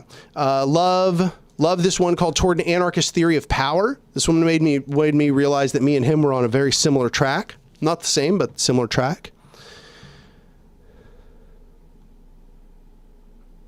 KX says, don't tempt them. No, they would be stupid to do so. Like, this is something that they were supposed to learn in the War on Terror, okay? So, like, in the War on Terror, they kept martyring major figures of, like, Al-Qaeda and stuff. And that did not lead to less resistance. It led to more resistance, and it's largely why they failed at the War on Terror, why none of their major strategic objectives were secured. And in this sense, if they're going to choose me, then they've chosen me. And all I hope is that the people who know the work that I've done and who respect my work in society consider that worthwhile to preserve my legacy and to keep me as safe as possible as I proceed through whatever repression they have planned for me. And I place my faith in the movement. And I hope that those of the movement are going to do the work to help me live as best I can, no matter the circumstances. And if I don't live, to preserve and perpetuate my memory in the movement and to make my death meaningful somehow. And so in that sense, I live assured that I'm doing the right thing, and I will continue until my last dying fucking breath doing what I think is necessary, period. I gave my life up to this a long time ago.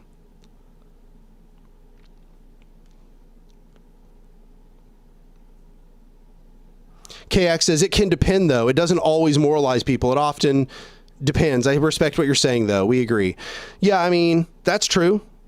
And I would understand if everybody were sad, but, like, what was it? Big Will Haywood? Did he say, don't mourn, organize? Is that him?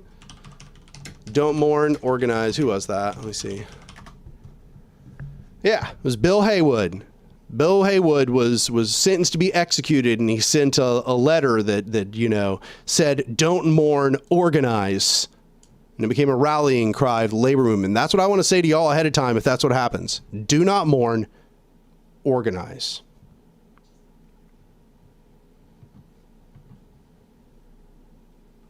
Oh, we get to see an ancient Anarch beard, though. Hey, listen, when I get to a certain age, and, I lose my good looks, I might become Santa Daniel, okay? It's quite possible. I just want to tell you, it's always been in the background of my mind is that I might become Santa Daniel if I survived that age.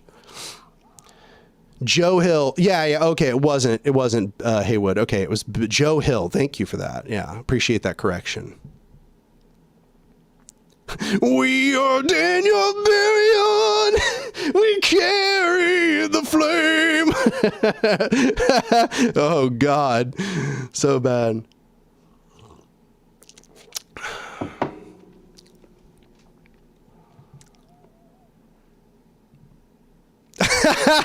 E. Prieto says, we'll drink cheap vodka and soda in your name. Yeah. That's solidarity right there.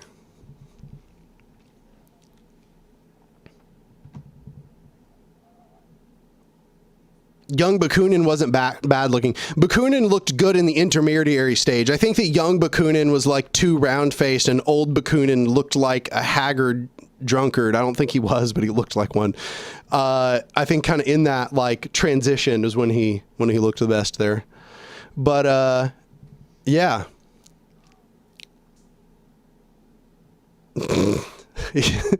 Y'all are memeing your asses off.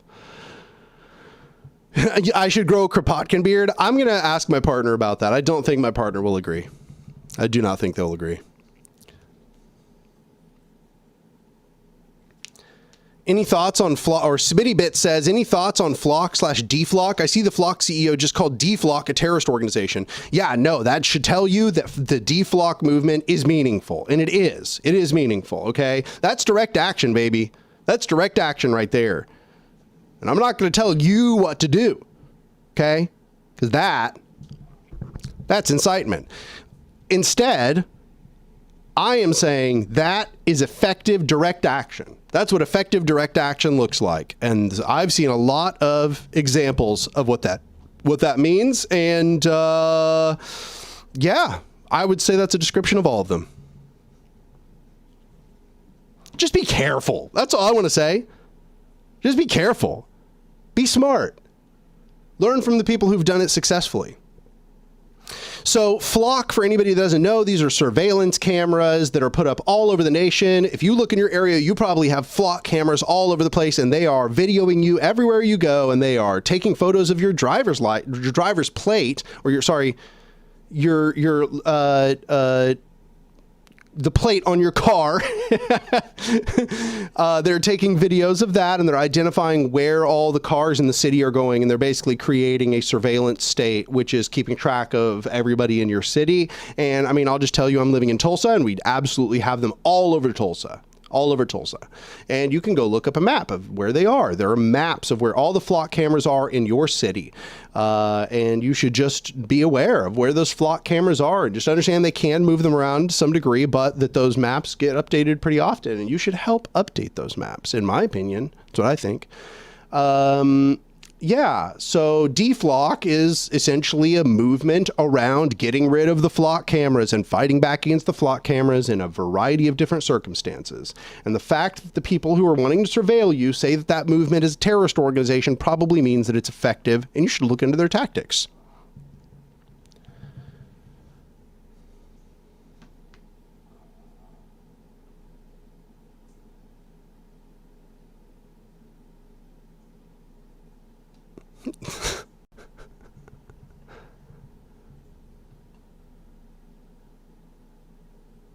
Sam donated $5. He says, when you do 30 years Fed time, I'm going to write the screenplay and sell the rights, and you'll be played by Jonah Hill with a Nickelback soundtrack. That's dastardly. Why would you do this? That's fucked up. Wow. I mean, at least I would accept Seth Rogen and Disturbed. Okay? But Jonah Hill and Nickelback, that's crazy work. That's crazy.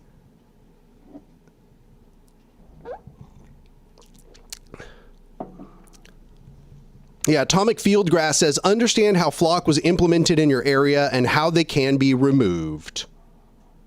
Lots of ways, it turns out. Lots and lots of ways. Smitty BLT, I keep saying Smitty Bit. Not just surveillance, but controlled by a corporation with ties to Palantir and does not require a warrant for the police to use. Yeah, that's a good point. So like Flock is just a corporation. It is not a government entity. That means that it's not like controlled by any like controls on the government. Okay. And it has ties to Palantir, which is an information agglomeration system created by Peter Thiel, who is basically as close as you can get to any factual description of the Antichrist in the real world. And it doesn't require a warrant because it's corporate. So it's just like information that the corporation has control over that they can buy and sell as they please. And so that means they can also divulge it to the police without any like proper protections. So yeah, just understand that Flock is essentially corporate surveillance of your life, which they use to profit off of helping police to surveil you. And then ask yourself how you feel about that. Just, you know, search your heart. Anyway, Rowan Bauer says, if it ain't Brad Pitt and Green Day, what the fuck are you doing? Brad Pitt? I think you are truly, you're overestimating my attractiveness, I think. I mean, that's very flattering, but that's incorrect. Paulus says, am I correct in assuming that a Specifismo is not trying to create a mass anarchist organization, but try to outgrow the larger workers' movement through social insertion? Oh, trying to grow. I thought you said outgrow. I was like, outgrow? That's a very weird characterization. Trying to grow the larger workers' movement. I think that that's a big, just taking it piece by piece. It's not trying to create a mass or anarchist organization. Absolutely agreed. A Specifismo is not about the development of a mass anarchist organization. A Specifismo is about the development of a militant minority organization of anarchists, what is called the specifically anarchist organization. That is meant to take in people that are purely anarchists and agree to the specificist platform and are committed to doing social insertion, to organizing among the people in whatever social movement arises as a militant minority within that social movement.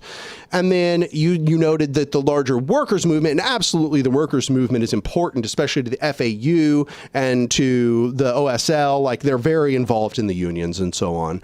But it's not only the workers' movement. It's really just kind of like whatever movement arises of the people that's their organic social movement. Then the role of the specificist organization is to engage in social insertion in that movement, that organic movement of the people, and to push that movement in the direction of anarchist principles to develop libertarian socialism or libertarian democracy, as you might call it.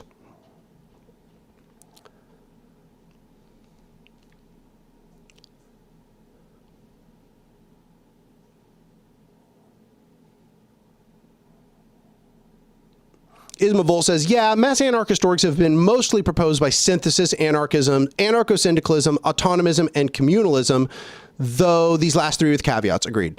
Both Specifismo and platformism don't. That is correct. Yeah, these are in fact ways of developing a militant minority. Specifismo and platformism are about developing a militant minority. Which is not to say that I don't think that we have to develop a bunch of different kinds of organizations that perhaps are not the specifically anarchist organization, that there's to be a bunch of organic horizontalist organizations in order to build out the power structures that are necessary. But this is just a description of a Specifismo and platformism.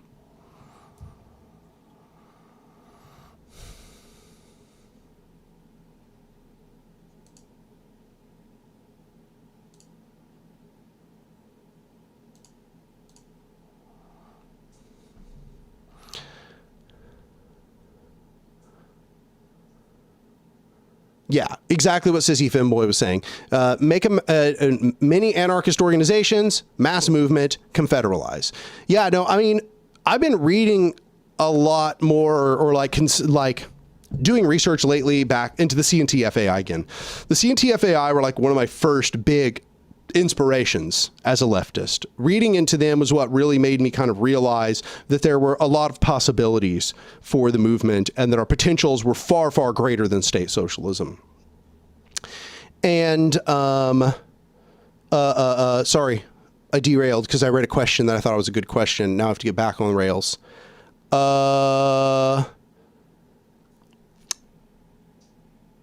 Oh, yeah. And learning, refreshing myself on the relation of the CNT and the FAI and how that all played out, I think really validates platformism and a Specifismo in a more general sense. I really think that there's a lot of validity to their basis given what happened with the relationship between the FAI and the CNT.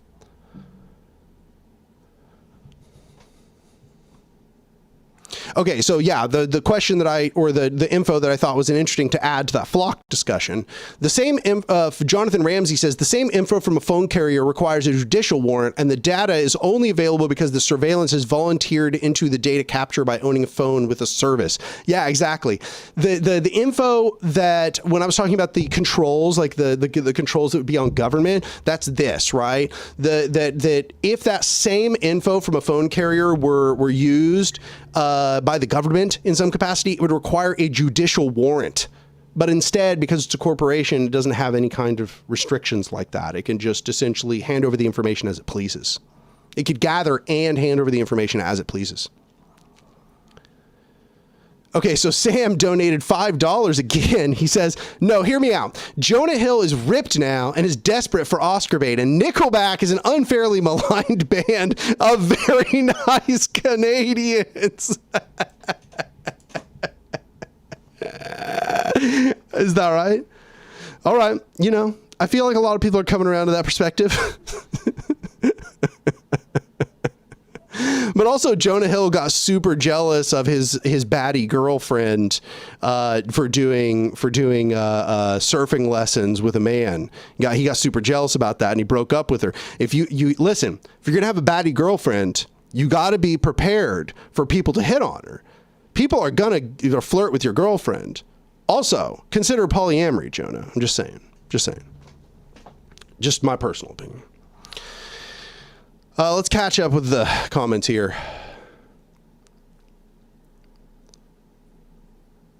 Ismavol says, if you enjoyed reading about the CNTFAI, you should check out Black Flame by the South African Lucien van der Walt. Helps dispel the Spanish exceptionalism that is often associated with the CNTFAI in 1936. I'll consider it. I know that I've heard some bad things about Black Flame as being very economic reductionist before, but that doesn't mean that I maybe couldn't get something from it nonetheless.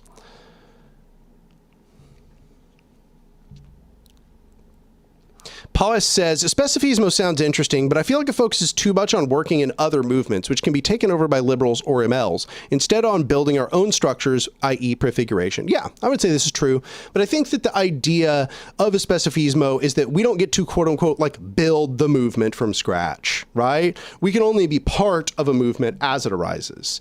The movement is organic. The social power of the people exists with or without our desires. And we don't get to control the spontaneous uprising of the people. But what we can do is we can, through our active participation within the movement, color it as a horizontalist phenomena. That is the role, I think, that Especifismo is seeking to point out. But I do agree with you that there's not enough emphasis perhaps on the positive development of prefigurative power structures. I think this is something that they do sort of neglect more broadly.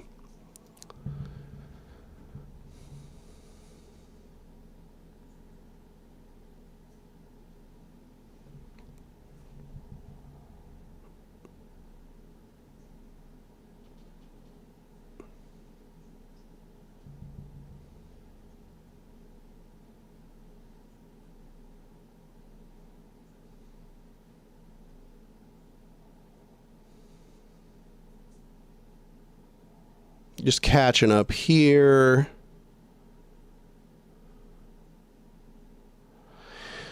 I Love Owl says, I often wonder how to effectively promote revolutionary social anarchist organizing where I live, Denmark, as I imagine it in some ways could be easier to do in countries like in the global south.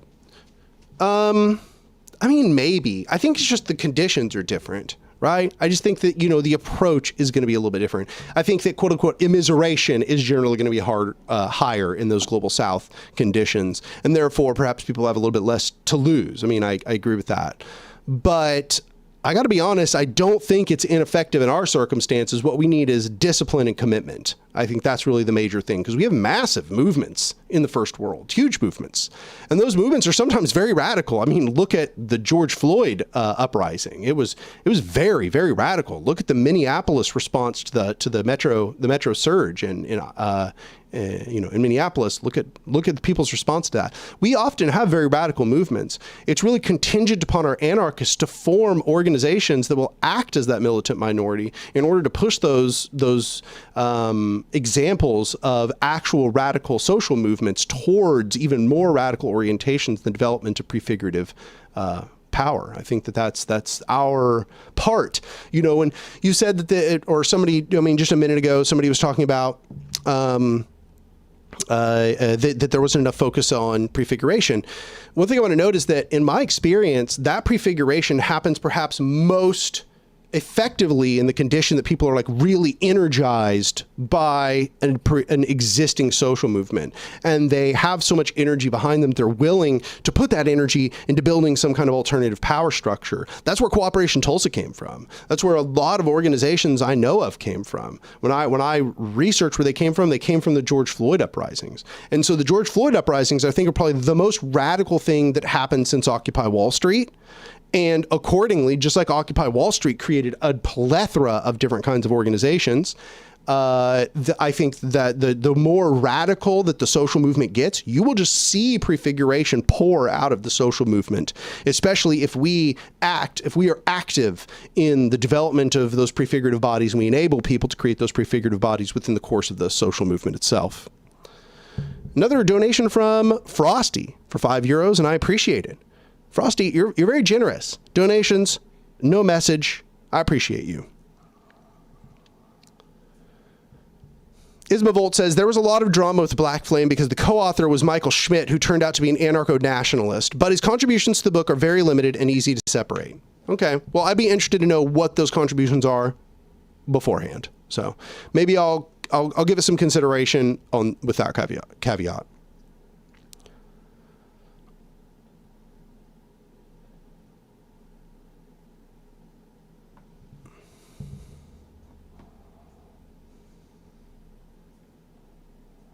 Rowan Bauer says, I've noticed in some conversations I've had that any organization will be conflated with government. What's the best way to break that connection or work with it with non-anarchists? Yeah, no, that is absolutely 1000% true. And that is exactly my experience as well. What I want to note is that if that's how they want to define it, just concede it. Who gives a shit? This is back to the not being attached to ideologies, not being attached to the labels thing, okay? If they want to say that all anarchists want is a different kind of government, you say, okay, I want horizontal government. Just concede it.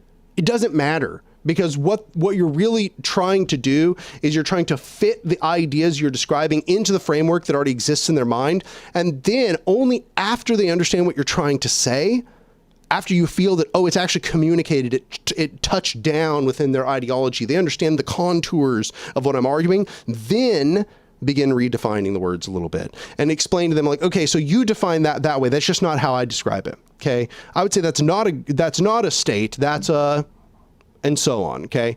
Government is more nebulous. Government has been used in so many ways that, honestly, don't get too worked up about how people use the word government. People are going to describe what anarchists want as government in almost all occasions. People describe any form of human social management as a government. So, like, just it's not important. It will confuse them if they try to go read anarchist texts, because it's certainly not how anarchists are using the word. It's not correct as a term of art, but it also doesn't matter if it's correct as a term of art. You should be trying to get them to understand the ideas themselves, because that was what will be persuasive, not you starting by getting them to use all the words you use, which they are going to perceive as a sort of religious act of faith, or just zealotry is what they'll see it as. So, like, don't get too attached to, like, the words. Just concede the words. I would say, don't concede that, anarchism is capitalism. Don't concede that that all organization is the state. But, like, there's a bunch of intermediary positions like that are perfectly fine to capitulate to in the moment, so that you can communicate the ideas to somebody. But then after they've got it, you want to clarify. Got $5 from Caddy Pat. Caddy Pat says, could you consider a way to ask questions without it being linked to our Google accounts? Maybe paranoia, but ICE is in my area and I have questions. Yeah, no, I guess there is a way. I never thought about doing so. But yeah, no, I'm trying to think about what services would work for that. I'm glad you brought that up though. I mean, maybe anybody who's listening could tell me if there's like some way. I guess it would be like Curious Cat or something, like some website like that. You have Proton Mail. Yeah, I guess I could give people a Proton Mail and then check the Proton Mail. I guess that's one way to do it. Yeah, I mean, if people have suggestions, go ahead in the chat. I don't really know off the top of my head which one would be best.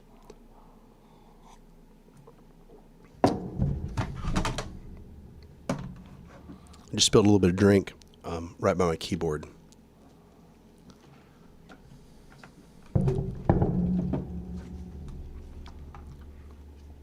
That's how I know I need to stop drinking.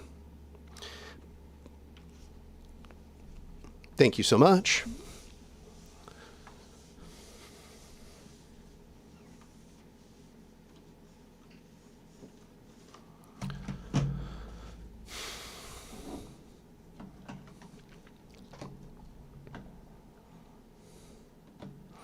Caddy Pat says, appreciate your consideration. This idea isn't to open up incriminating questions, but just to get answers about specific questions without opening us up to danger. Yeah, I get that. Seems like everybody's saying Proton Mail.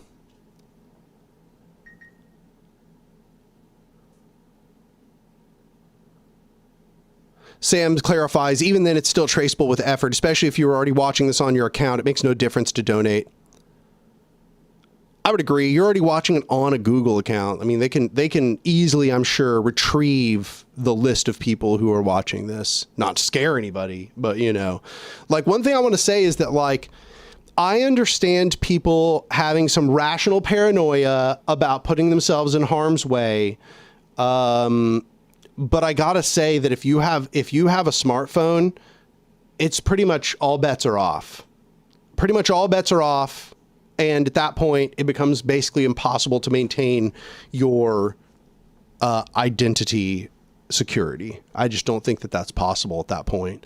I think that, you know, our cell phones are the most prolific surveillance tools in our lives.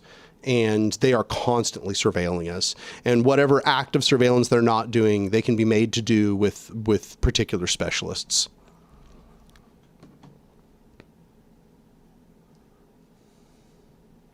So just saying, but I hear you. I'll think about that. I can't really set it up right now, but. So Benjo asks, opinion on John Zerzan. I have not read him. I just feel like I should start by prefacing that way. I've not read his work, but I will say my impression of the entire milieu of anarcho-primitivism is pretty negative. I do not agree with anarcho-primitivism. I do not think that the development of tools is inherently associated with hierarchical power and that we need to reverse the use of tools in order to reverse the existence of hierarchical power structures. I think tools are context independent, that they contain both a nature and a nurture, but that nurture is very significant. That there is some aspect of nature that given tools can in fact be oppressive by their very nature, but that there is no tool that is purely oppressive by its very nature, and that pretty much every tool could be utilized in some fashion and context for a liberatory purpose if embedded in a liberatory network of social relations. That's my personal opinion. So that's my general concept of my critique of anarcho-primitivism.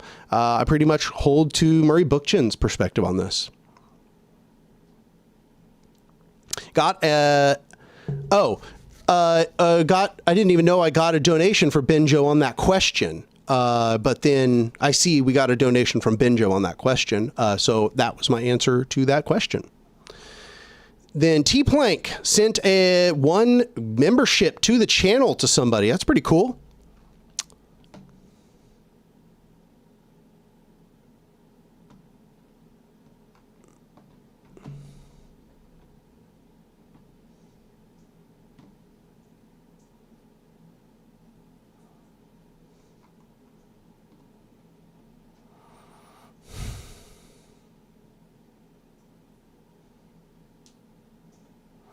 Let's see here. Yeah, Adam 2009ization says, indeed, the government has a backdoor to everything anyway. Yeah, this is not to say, like, do silly, risky stuff that puts you at, like, serious risk. Like, be smart, you know? But, like, don't let it prevent you from living your life either, because this shit is not going away until direct action at scale is carried out. So, insofar as direct action at scale is not being carried out, this shit's going to persist, and it's not really escapable unless there is broad-scale social action. I just want to always caution people against thinking about individual solutions to social problems. Okay, and I'm not saying, once again, I just want to clarify, when I say this is a very sensitive subject, like, this does not mean put yourself in harm's way unnecessarily, but just understand that shit, it's out there whether you want it to be or not. Because the current social structure of society is as it is, and there's no way to escape it until broader social action takes place. So I just really want people to get their heads right on this kind of thing, you know? Yeah.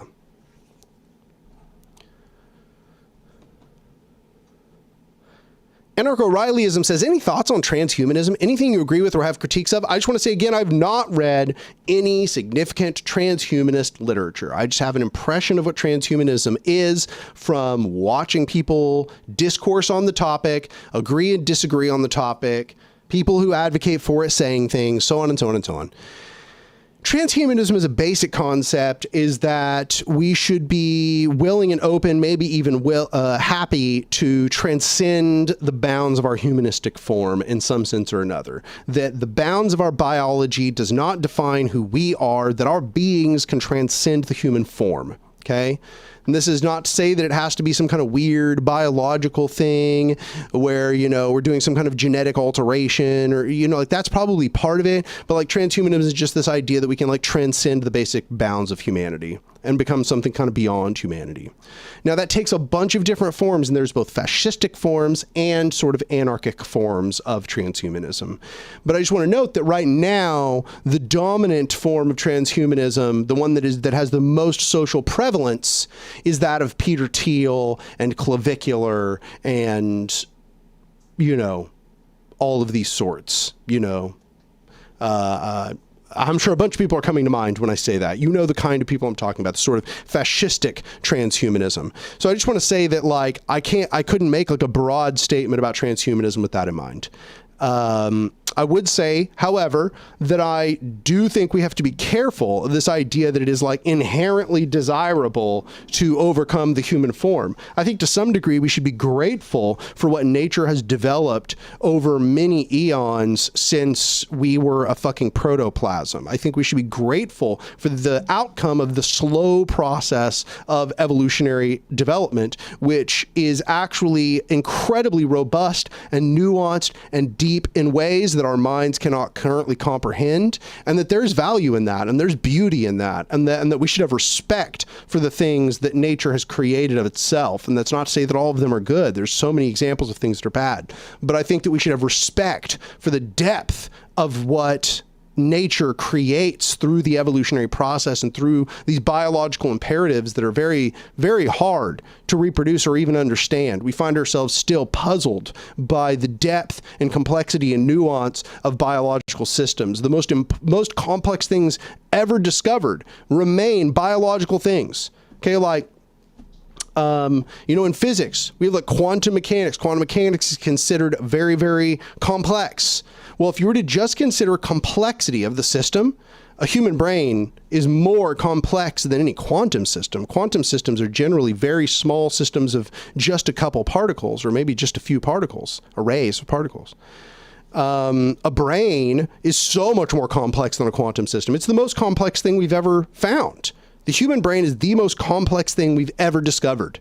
Far more complex than any computer ever developed, far more complex than the inside of any star. Insanely complex in a way that's impossible to convey. It's still beyond our reckoning. We still do not understand the entire functionality of the human brain. So there is some part of me that feels as if transhumanism in that sense does not give due respect to that which nature has created through the gradual process of self-adjustment that is called evolution. And so I think it's quite possible that if it's pioneered in a way which is irresponsible, that it will kind of lead to this more fascistic, eugenicist orientation. It has to be very delicately handled as a topic, in a way that I don't think people are often handling it delicately.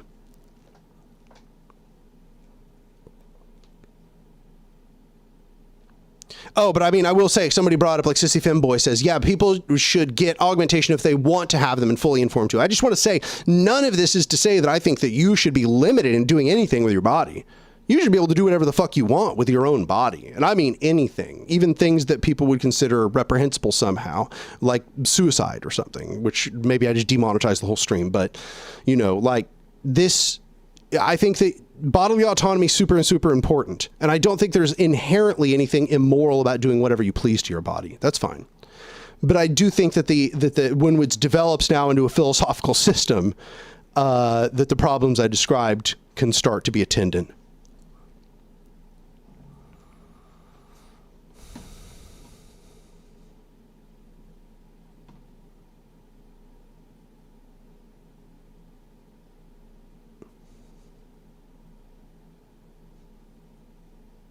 The sci-fi anarchist says, but I love my feeble and mortal condition. I mean, I don't know if you're being ironic or not, but I kind of do. I don't know about the feeble part, but I do think that mortality has value in a sense. Like I have said before that I'm somebody that I don't want to die. I want to live forever, basically. Right? Like insofar as that I don't like live in like a coma or something, you know, like I want to live consciously indefinitely. But I do think that there is some sense in which death kind of gives meaning to life, right? The fact that it will end gives meaning to that it currently persists. I don't know if that is cope or not, but I really feel that way. And I feel that way more as I grow older, even though I should feel that way less as I grow older. I actually think that there is a sort of peacefulness in the acceptance that death is a necessary part of life, and that for a thing to begin entails that it will end. And that I think that there is some really deep philosophical considerations to be had about that fact and the acceptance of that fact without, you know, in my position, it's kind of the opposite is coping, you know, this feeling like, oh, we want to go beyond this idea. We want to transcend in an immortal sense. That I think might be the cope. Because I think that is far more unlikely than the fact that we will persist with the concept of death indefinitely, and that perhaps that all things will end is, in my mind, more likely, and that it is the more realistic thing for us to practice acceptance about. And so, I don't know, maybe I in my view, I think perhaps it's the opposite way around, and the cope is actually this idea that we're trying to transcend the human condition because we can't. We are ultimately still going to be bound by the human condition in some sense or another.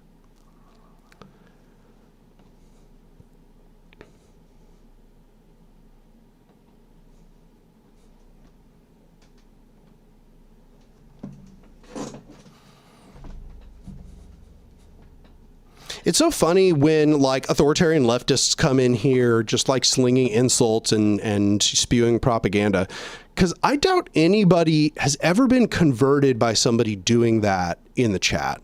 I'm very doubtful that anybody in my audience like reads somebody just like shouting yank anarchists in the chat and says to themselves, man, maybe that's so true.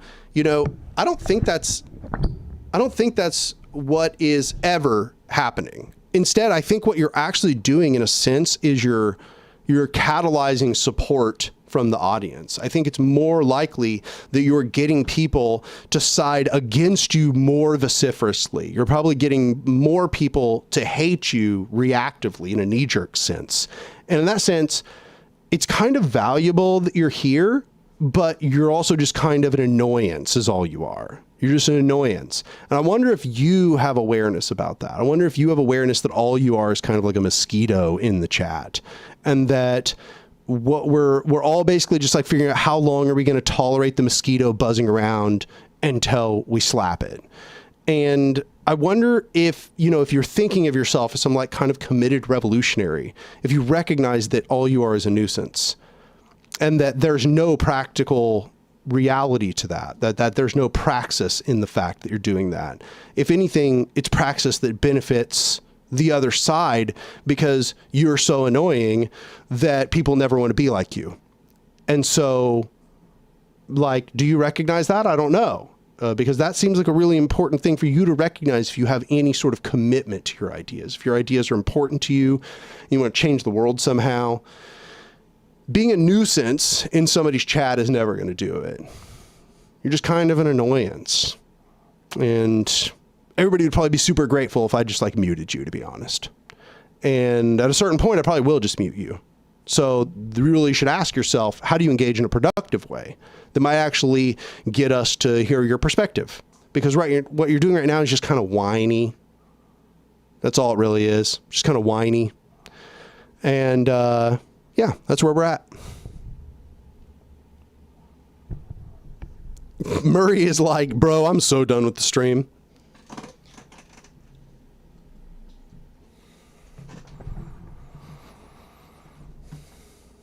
Yeah, Prod Sign's right. People who come in to proselytize are doing it to demoralize us. Yeah, that's why I should just mute this guy.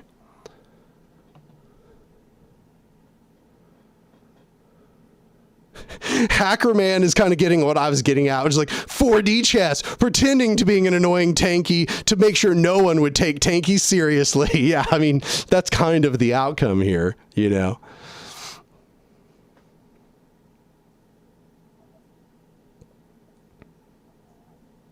Elisha says, you named your cat Murray? Classic cat name. Yeah, named after Murray Bookchin. And he's grumpy like Murray as well. Murray is grumpy just like Bookchin.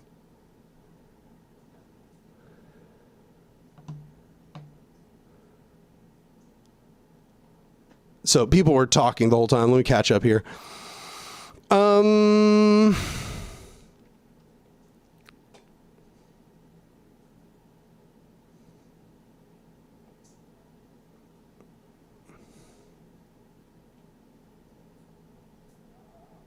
People are just talking about Murray. So many people are talking about Murray. That's funny.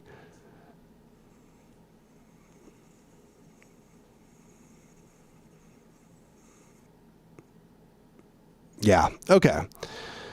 I'm pretty much caught up. I'm caught up here. How's everybody feeling? Oh shit. Murray is God. Lorenzo is God. That's right. If you want to support, God has a UTI. And I've been having to go into debt to medicate his UTI. Lorenzo, the poor baby, he has a UTI, and I've spent over $400 taking him to vet visits and getting him medicine. I've been having to force feed him medicine for now weeks, you know, so, you know, if you want to practice solidarity, if you want to practice solidarity, for the God Lorenzo, for Lorenzo God, you should go over to my Patreon, become a patron for any amount, $2, $5, $7, $8, no, it was something amount. There's memberships. I even introduced some new ones. If you just want to be like essentially like a feudal era patron, you should go like, there's like one that's like $50 a month. There's one that's $100 a month. I know there's a few of you that were like in the benefactor. You're like in the $20 a month where, and I can just tell there's a bunch of people that are in the higher tier rather than the tier that was lower than it. You probably would have donated more, probably. Well, now there are tiers where you can donate more. I know this is big news, everybody, big news, but we've got $50 a month and $100 a month tiers. So if that's something you're willing to go do to support Lorenzo, the God Lorenzo, because he needs it, the baby, then you should go over to my Patreon and become like my feudal patron, basically. Become my Angles. I should name one of those. Anarcho Angles. That should be the name of one of those. Anyway, I got a $20 donation from By Furious. He says, I've been thinking of, I don't know if it's a he, but I'm just guessing it. I don't know. It's got the paperclip guy. I've been thinking of buying some extra anarchist books to add to some of the free little libraries around my city. Do you think that's a good idea? And if I did, what's the best, most approachable book I could add? Well, let me see. Best book, most introductory. I mean, obviously there's a bunch of zines, but I don't know if people are going to want a bunch of zines in there. You could do Anarcho-Syndicalism Theory and Practice. That first chapter is like one of the best intros to anarchism ever written. You could do Anarchism and the Black Revolution. I still think that's one of the best like educations on anarchism you're going to find. It's phenomenal. Oh, Means and Ends by Zoe Baker. That's a good one. Means and Ends by Zoe Baker. That's a good one. Yeah, all those ones I just listed. Those are good ones. And then, you know, maybe you could order a copy of Modern Anarchism or a couple copies of Modern Anarchism. Put one copy in each one of those there. That'd probably be a good one. But that's from people who are more advanced, you know. But that one could be good to put in there as well. Got $5 from T-Plank216, and he says, "For God's UTI." That'll be very helpful. That'll be very helpful. Now I'll only owe $435. Let's see. Hypnosis says, "I do this in my town and it wasn't a terrible idea." I mean, honestly, we should probably put up like little libraries all over town. I think that's a good idea. Oh, Prod Arcsign says David Graeber's Debt, the First 500 Years. Yeah, putting one copy of Debt in each of those would probably be very good. Bullshit Jobs would be another good one as well.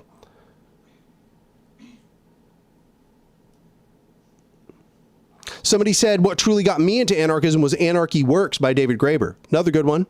You could also do, I don't know, is there a physical copy of the Anarchist collectives? Let me see.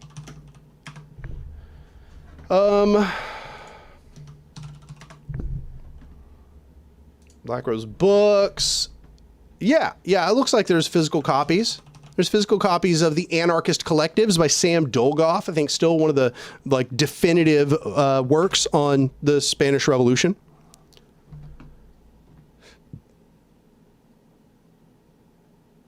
Oh, Anarchy Works by Gelderloos. Yeah, I said David Graeber out loud. That's what they wrote, but that's correct. It is not David Graeber. It's Gelderloos.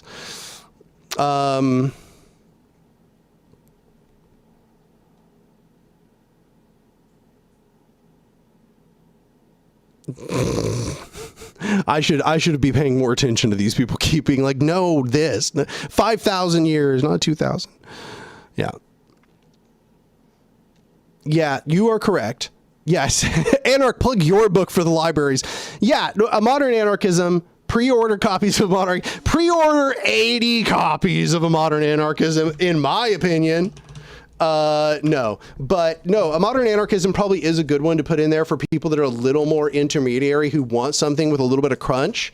But yeah, no, A Modern Anarchism is releasing on October 27th. You can pre-order the book at the website that was given. I don't know if they have got up broader international publishers, but if you're in the United States, there is, you can use the PM Press website that I just linked there in the chat. So, yeah, I'm very excited to be finally publishing a book with a big publisher. So appreciative to Seditionist Press for, you know, publishing the book for the first time. That was a huge milestone for me. And I'm keeping those copies forever. Absolutely. I'm going to keep those, you know, a copy of each one of those. And it was a big milestone, but I'm also super excited to be publishing with a press as big as like PM Press, which is really significant. And I'm looking forward to having a physical copy of Modern Anarchism all as one piece. First like substantial size book that I've ever published. So go support me publishing, you know, at a big press like PM Press. Go order a copy, go pre-order, show them that there's interest around the project. Is this version different than the previous ones? Yes, it is different. They gave me another few thousand words. I'm just going to say few thousand because I don't remember if it was 7,000 or 17,000. I remember it ended in the 7. They gave me like another 7,000 or 17,000 words. So I've actually written more into the book. I've also edited the beginning of the book. The book now has clarifications that anarchism is inherently a socialist movement and that it arose out of the socialist milieu. There was basically nothing done to part 2 because that was like a whole thing. Part 3, the revolutionary roadmap, a bunch of the sections have been kind of like renamed and also elaborated upon. And there have also been some edits to part 4 as well. So yeah, I've created new diagrams by hand for the book. So there's new diagrams that were created. And yeah, so if that interests you, then you should go buy a copy of A Modern Anarchism, because it is essentially a new and improved version of the video essay series.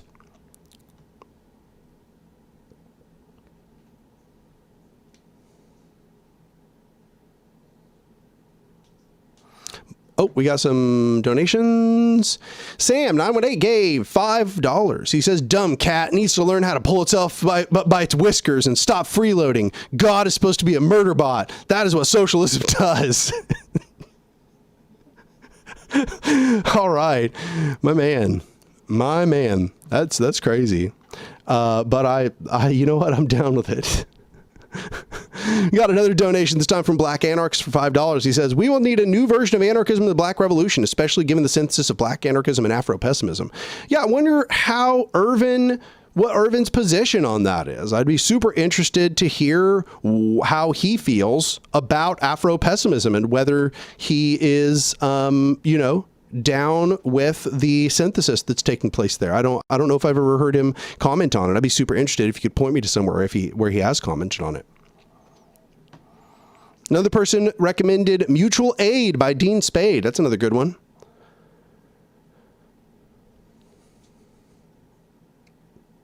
Dean Spade, yeah. Mm-hmm.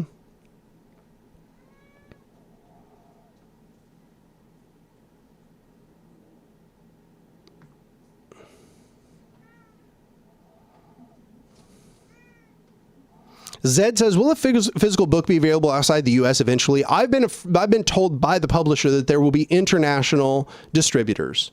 That's what I've been told. I didn't get really like a solid answer on when, but I was told that there will be international distributors.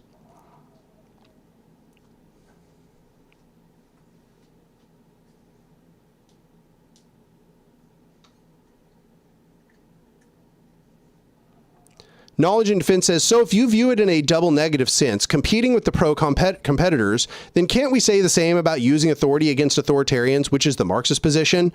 Well, I don't think that this is just like a general principle. I think that this sense of self-defense is inherently tied up with the concept of power structures. It is inherently tied up with the concept of hierarchical and horizontal power. This is not something I am just positing is a relative social concept. I'm saying this roots to literal like systems theory, complex systems analysis principles of reality.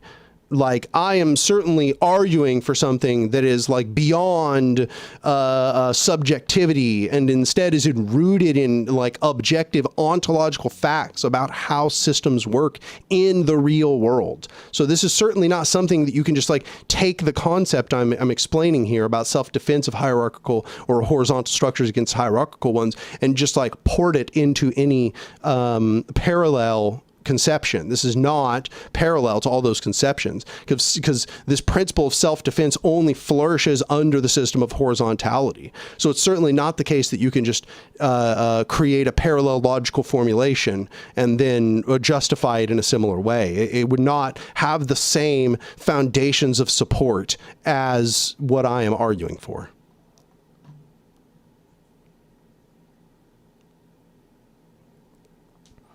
NLH commentary says, Anark, MLs are on Twitter arguing that Islam is inherently communist or revolutionary. Are they communists anymore? No, I do not think so. I mean, at this point, they're essentially arguing that their revolutionary orientation is just a religious orientation. And I think at that point, you really have no connection to leftism. Leftism is not just about like how to do a revolution. Leftism is about, radical labor militancy. It's about the militant affirmation of the proletariat as a class in opposition to the bourgeois. It is the revolutionary position of anti-capitalism asserting the power of the workers as opposed to the owners. So at that point, if all they really believe in is a religious orientation of revolution, then there's really no discerning factor inherently without further distinctions from them and say ISIS or something. So yeah, no, I think that is just another red-brown pipeline, basically.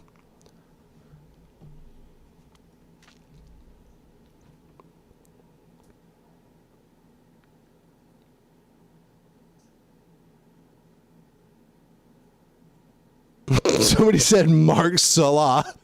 Mark Salah. Carl Hussein Marx. This is crazy. Y'all are wild.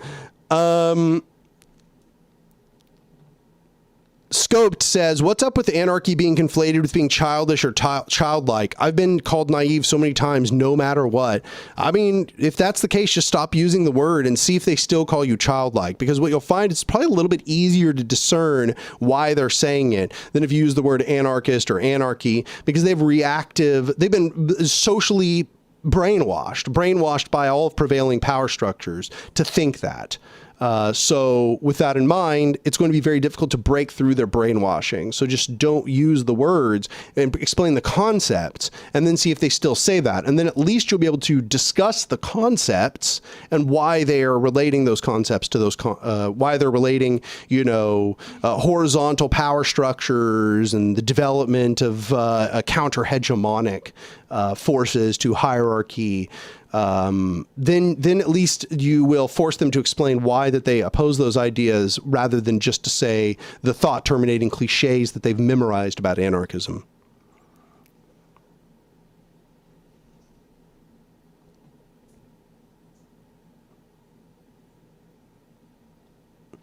Sam 9184 gave another $10. My man is just bankrolling the stream at this point. He says, most likely what MLs are referring to are certain historical trends amongst some Arab states and Muslim religious communities that can be a good form of socialism, not unlike Catholic workers or Mennonites. In those occasions, we agree. But I've seen the discourse that NLH is referring to, and I regret to inform you that no, that charitable interpretation is not what they're saying. They're saying the crazy thing that NLH just said. I've seen the posts there. It's out of control. It's ridiculous stuff. Truly ridiculous. NLH says, Rudolf Rocker in Nationalism and Culture critiques religious impulses, the underpinning phenomenon that guides state power. Do you agree with that sentiment? No, not quite. I do think that it's an important impulse, and we can certainly see that it has been very, very operative in the past. I don't think that it's like you need religion to have hierarchical power. I don't think that's true.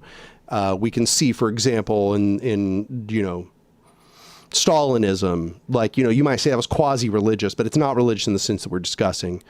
And it still maintained hierarchical power. Now that I would say there's some validity to the critique that it's like, well, there was a parallel between the structure of Stalinism and the structure of religion. You've got this cult-like adherence to a leader and so on.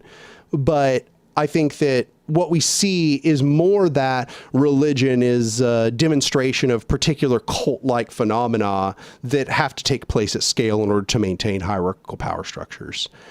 And I do think that religion is a very useful tool for that. However, religion creates a condition in which people can be forced to suspend their disbelief about, magical concepts that for which there are no basis and there's no evidence. It creates the conditions in which they abandon their reason and instead trust to elements of faith which have no demonstration. And I think that is dangerous, and that absolutely helps prop up power structures. There's no doubt in my mind. So I'm certainly not discounting that fact. And I certainly think it is the case as well. I just want to be, affirmative about it. But I also think that it's not like necessary in the sense that it like underlies all political power structures. Sam gave me $2 just to say, glad to not be on Twitter. Honestly, vibes. You're probably right about that. You're probably right. I mean, it's a terrible place, truly.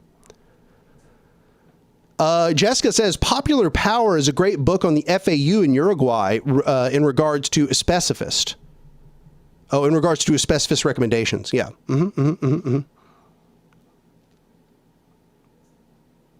Rowan Bowers must be watching like the past part of the stream. He says, you could add a bug zapper counter for the stream to count MLs that were silenced in chat. I tried. I rarely do it. I only do it when they're like spamming stuff out, when they're just like, sending a bunch of messages in a row just to pollute the chat. Then I'll mute them. But if they kind of like engage at a regular pace and everything, I will generally let them stick around and troll. But as soon as they become a nuisance, then yeah, I mute them. Yeah, the Derek says, I would argue that hierarchy predates religion in all likelihood. Yeah, that one's hard. I think it's probably true, but religion goes pretty far back. NLH says, he says Stalinism still is based in religious impulse. He claims that the idea that human nature is sinful and has to be corrected by authority is something that occurs within religion and the state. Yeah, I agree with that. That's good analysis. I agree. I agree with that analysis. You know, I understand. I even explained that I think that's a reasonable perspective to take. But I think that insofar as we're talking about the religious part, the part of religion being one of its defining features about this sort of adherence to the supernatural, I think that there's nothing inherently supernatural about Stalinism. So I don't know. I think that maybe what we're seeing is just the similarity of the cult as a structure. That the cult is a default structure in religion, whereas, you know, here we're looking at the cult as a political phenomenon. Gloked Beard says, in any meaningful way, do you think that reintroducing native plants falls under prefiguration? Absolutely. I just want to say 100% yes. Reintroducing native species is 1000% prefiguration. It's not enough by itself, because no form of prefiguration is enough by itself, but it's part of a prefigurative program. Absolutely. Restoring a native ecology as much as is possible, because, you know, all of our zones are moving all over the place these days. But, you know, like creating a non-invasive, non-parasitic, or I shouldn't say non-parasitic, but a non-invasive ecology, an ecology of balance, that is prefigurative, absolutely, because we do seek to restore our relationship to the environment.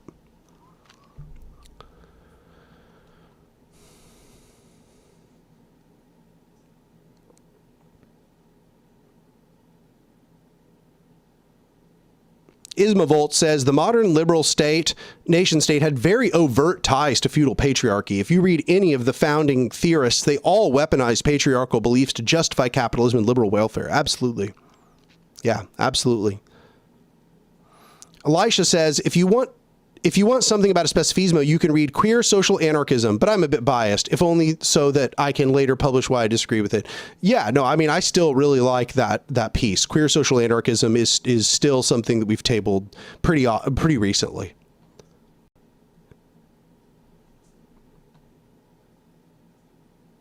Jessica says, what do you see as the relationship between prefiguration and direct action? I can consider them kind of one and the same, to be honest. They're just different expressions of the same concept, which is just, you know, direct action is just acting without an intermediary. Prefiguration is also a form of acting without an intermediary. So you might say the prefiguration is an outpouring of direct action. It's a certain form of direct action.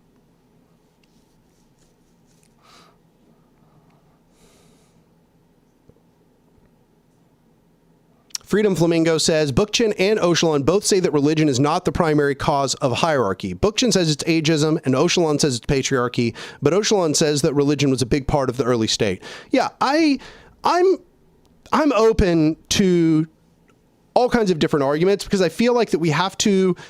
got a lot of tension in my neck, probably from holding my arm up like that for so long. I'm open to a lot of different arguments on the topic, because I don't feel like we actually know the answer to the question. We're all speculating. It's not like anybody has like evidence that one or another is the fact. It's not like you can like look back through time in a time machine and see which one actually came first. So I'm open to people making various arguments about which one is the oldest. I do think we can make kind of like logical arguments which extrapolate backwards to help us understand, you know, ageism makes sense because ageism is so old, right? You know, maybe it's patriarchy, but I do think that ageism is more baked in than patriarchy. Ageism kind of comes out of the fact that as you get older, you gain wisdom, and the wisdom is like a repository. That aspect, that's just like a natural thing that happens in nature that can't be denied. And that could create a form of hierarchy insofar as that, like, people trusting to people that are older to have wisdom about how to resolve disputes or to act as leadership, for example. Whereas patriarchy I consider more arbitrary. I don't think that naturally arises out of any clear factors within society, because I think what you see is that there's a lot clearer specialization, diversity, natural sort of neutral diversity between the roles that men and women can do. And we see that men and women switched places in the sorts of roles they did a lot in ancient society, insofar as there are lots of women who are hunters in ancient society. You know, we've really debunked this concept recently, the idea that men were the hunters and women were the gatherers. That is not what we find now, that there's been a wider survey of ancient cultures. Women and men traded off in different societies. Different people did those things.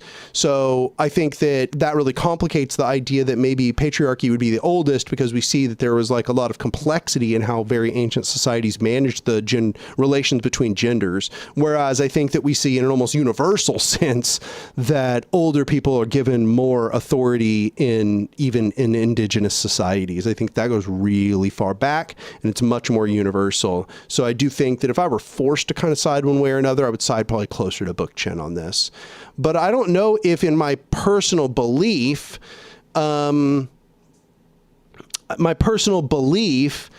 is that I think that hierarchy arose. This is where I'm at, okay? Because I don't have like a strong, like solid, this is the answer kind of thing perspective. Instead, what I have is kind of like, this is where I'm at.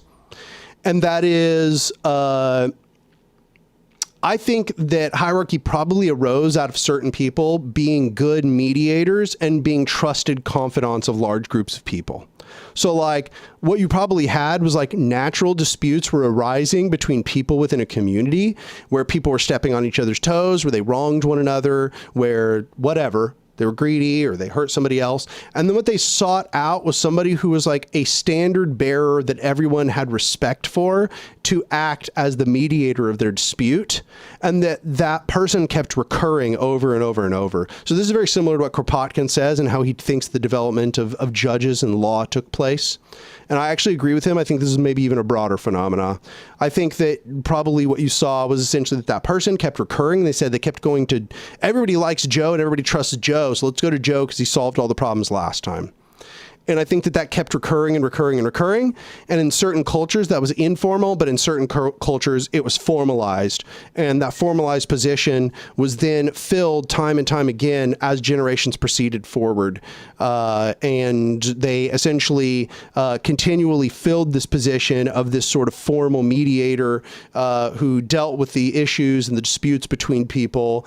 And that eventually catalyzed into formalized hierarchical power structures, where that person began making important decisions about how that society functioned more broadly and about how disputes were dealt with. And that indeed, as Kropotkin said, this probably led to the concept of judges. It probably led to the concept of law. It probably led to the concept of courts, which go very, very far back, even into ancient society. So that's what I think, that's kind of where I'm at with that one. But I think that probably, if I were to be even more complex about it, each of these features probably have led to hierarchical power structures arising in different societies. But insofar as we're talking about the most ancient one, I think it's quite possible it's ageism, or what I said, being kind of a mutual social confidant.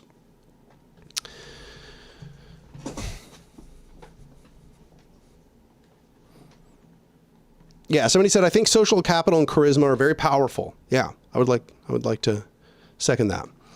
Sam9184 says gave $5. He says, the best answer is still Graeber or Wingrove, in that all human history was iterative, not linear. There are many examples of direct social structures. I think that's the correct way to look at it, because I don't think that there's just like a one answer, right? Also, I skipped NLH commentary for $2. He said, thoughts on how the Prairie Land verdict how Prairie Land will affect organizing. So I actually answered this earlier in the stream, but now it's been like, how long? It's been like 2 hours or something. Yeah, it's been like 2.5 hours. So early on in the stream, kind of what I think is that right now we can't really know how this will affect more broadly. You know, the numbers here are still relatively small, and I'm not saying that makes them meaningless by any means. They're a precedent, but you know, what I want to note is that this is not them mass abducting a bunch of anarchists and putting them in gulags. We're not to that stage. And therefore, it's going to be very hard for them to take, you know, 9 people or 14 people and turn that into something that stops an entire movement of organizers. I think that if we just do not let this cow us down, if we keep them organizing in mass and we keep organizing boldly, that we will make it basically impossible for them to turn. They'll be able to use this verdict in a sort of selective way to attack movement leaders, but they will not be able to use this verdict to actually stop the movements if we've built out a horizontal movement that has sort of like social power, as the specifists would say. So I don't think that this is my personal opinion. I don't think that this leads to them having an effective ability to stop the movement. But I do think that if our organizers take this as a discouraging factor rather than an emboldening factor, that will be the biggest success they can get out of this. That our fear and our ability to shy away from the struggle based on being our fear of repression, that would be their biggest win out of this. And then their second order win, of course, or first, perhaps you would call it their first order win, is just to prosecute or indict a bunch of organizers and get them tied up in cases which will require an enormous amount of money and which will establish very dangerous political or legal precedents.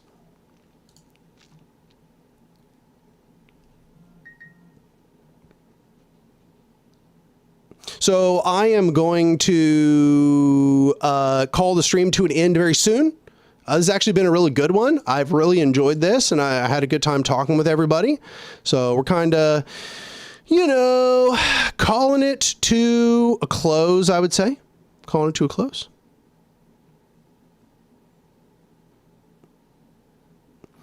So I see people talking about dawn of everything. One thing I want to do here is I just want to remind everybody, if you're watching this and you've not subscribed to the channel, please go subscribe to the channel. That's a huge thing right now. It's everything's been slowing down. My engagement's been slowing down. I'm not trying to be paranoid or anything, but just like maybe a rational paranoia. It feels like they're throttling my channel. This is the first time out of nowhere. It just feels like the channel is getting fewer subscribers, fewer viewers, fewer engagement, smaller engagement. So be sure that you are looking out for my videos, because apparently that's like my videos are being hidden from people's subscriptions. People are not getting notifications, even though they've like rung the bell or whatever the hell, please go be very active in watching the videos. When you open them up, watch them through, comment on the video, like the video, subscribe to the channel if you just watch me but you haven't subscribed yet. Like that stuff, I think that's what's going to be needed for the channel to like break through whatever algorithmic suppression is taking place right now. Obviously, I'm going to keep putting in the work to make sure we try to break through it, but I definitely need my audience, to kind of come through for us to try to push the videos a little bit more. But yeah, that's probably the most important thing where we're at right now. Then somebody said you got to find a way to post daily. That's crazy. Post daily is crazy. But I mean, maybe you're right, but that'd be wild. Well, I'd be clipping stream clips constantly, but maybe you're right. That would be a way to go.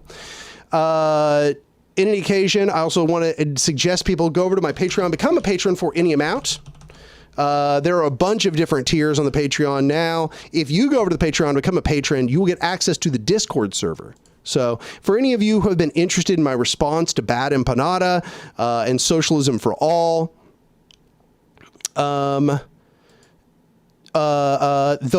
script to the video I am planning is actually in one of the channels in the Discord. Feel free to go over, become a patron for any amount, and you'll get access to the Discord. And after you got access to the Discord, just scroll down to the channel called Anark Channel Discussion. If you go up there, you will find the script that I've written for that video, so you can see it ahead of time.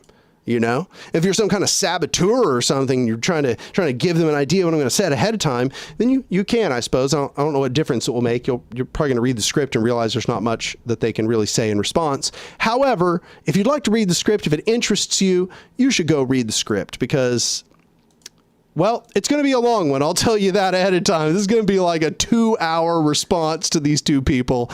But, I think it's going to be substantive. We're going to use it as an opportunity to educate people about the theory of capitalism and socialism. Also, go over to Means TV. Means TV, and use my affiliate code. I get a little cut from every time one of y'all goes over to Means TV and uses my affiliate code. I think you get like 20% off or something like that. That's pretty cool. Okay. Also, lastly, go buy my book. Go pre-order my book. Okay. Go pre-order my book. And if you are, how about this? If you're a patron of my Patreon and you get a copy of the book, you just send me that copy. I'll sign that copy for you. Okay. I don't know if that's persuasive. You have to send me a copy. I have to send it back and all that. I'll sign that copy if you're a patron. Okay. That's my promise to you. So go become a patron. Go order a copy of the book. Show PM Press that my audience buys books, that we read. We read around here, okay? Anarch's audience, they read. I think that's about it, though. Okay. Gotcha. Anyway, I appreciate everybody showing up to the live stream.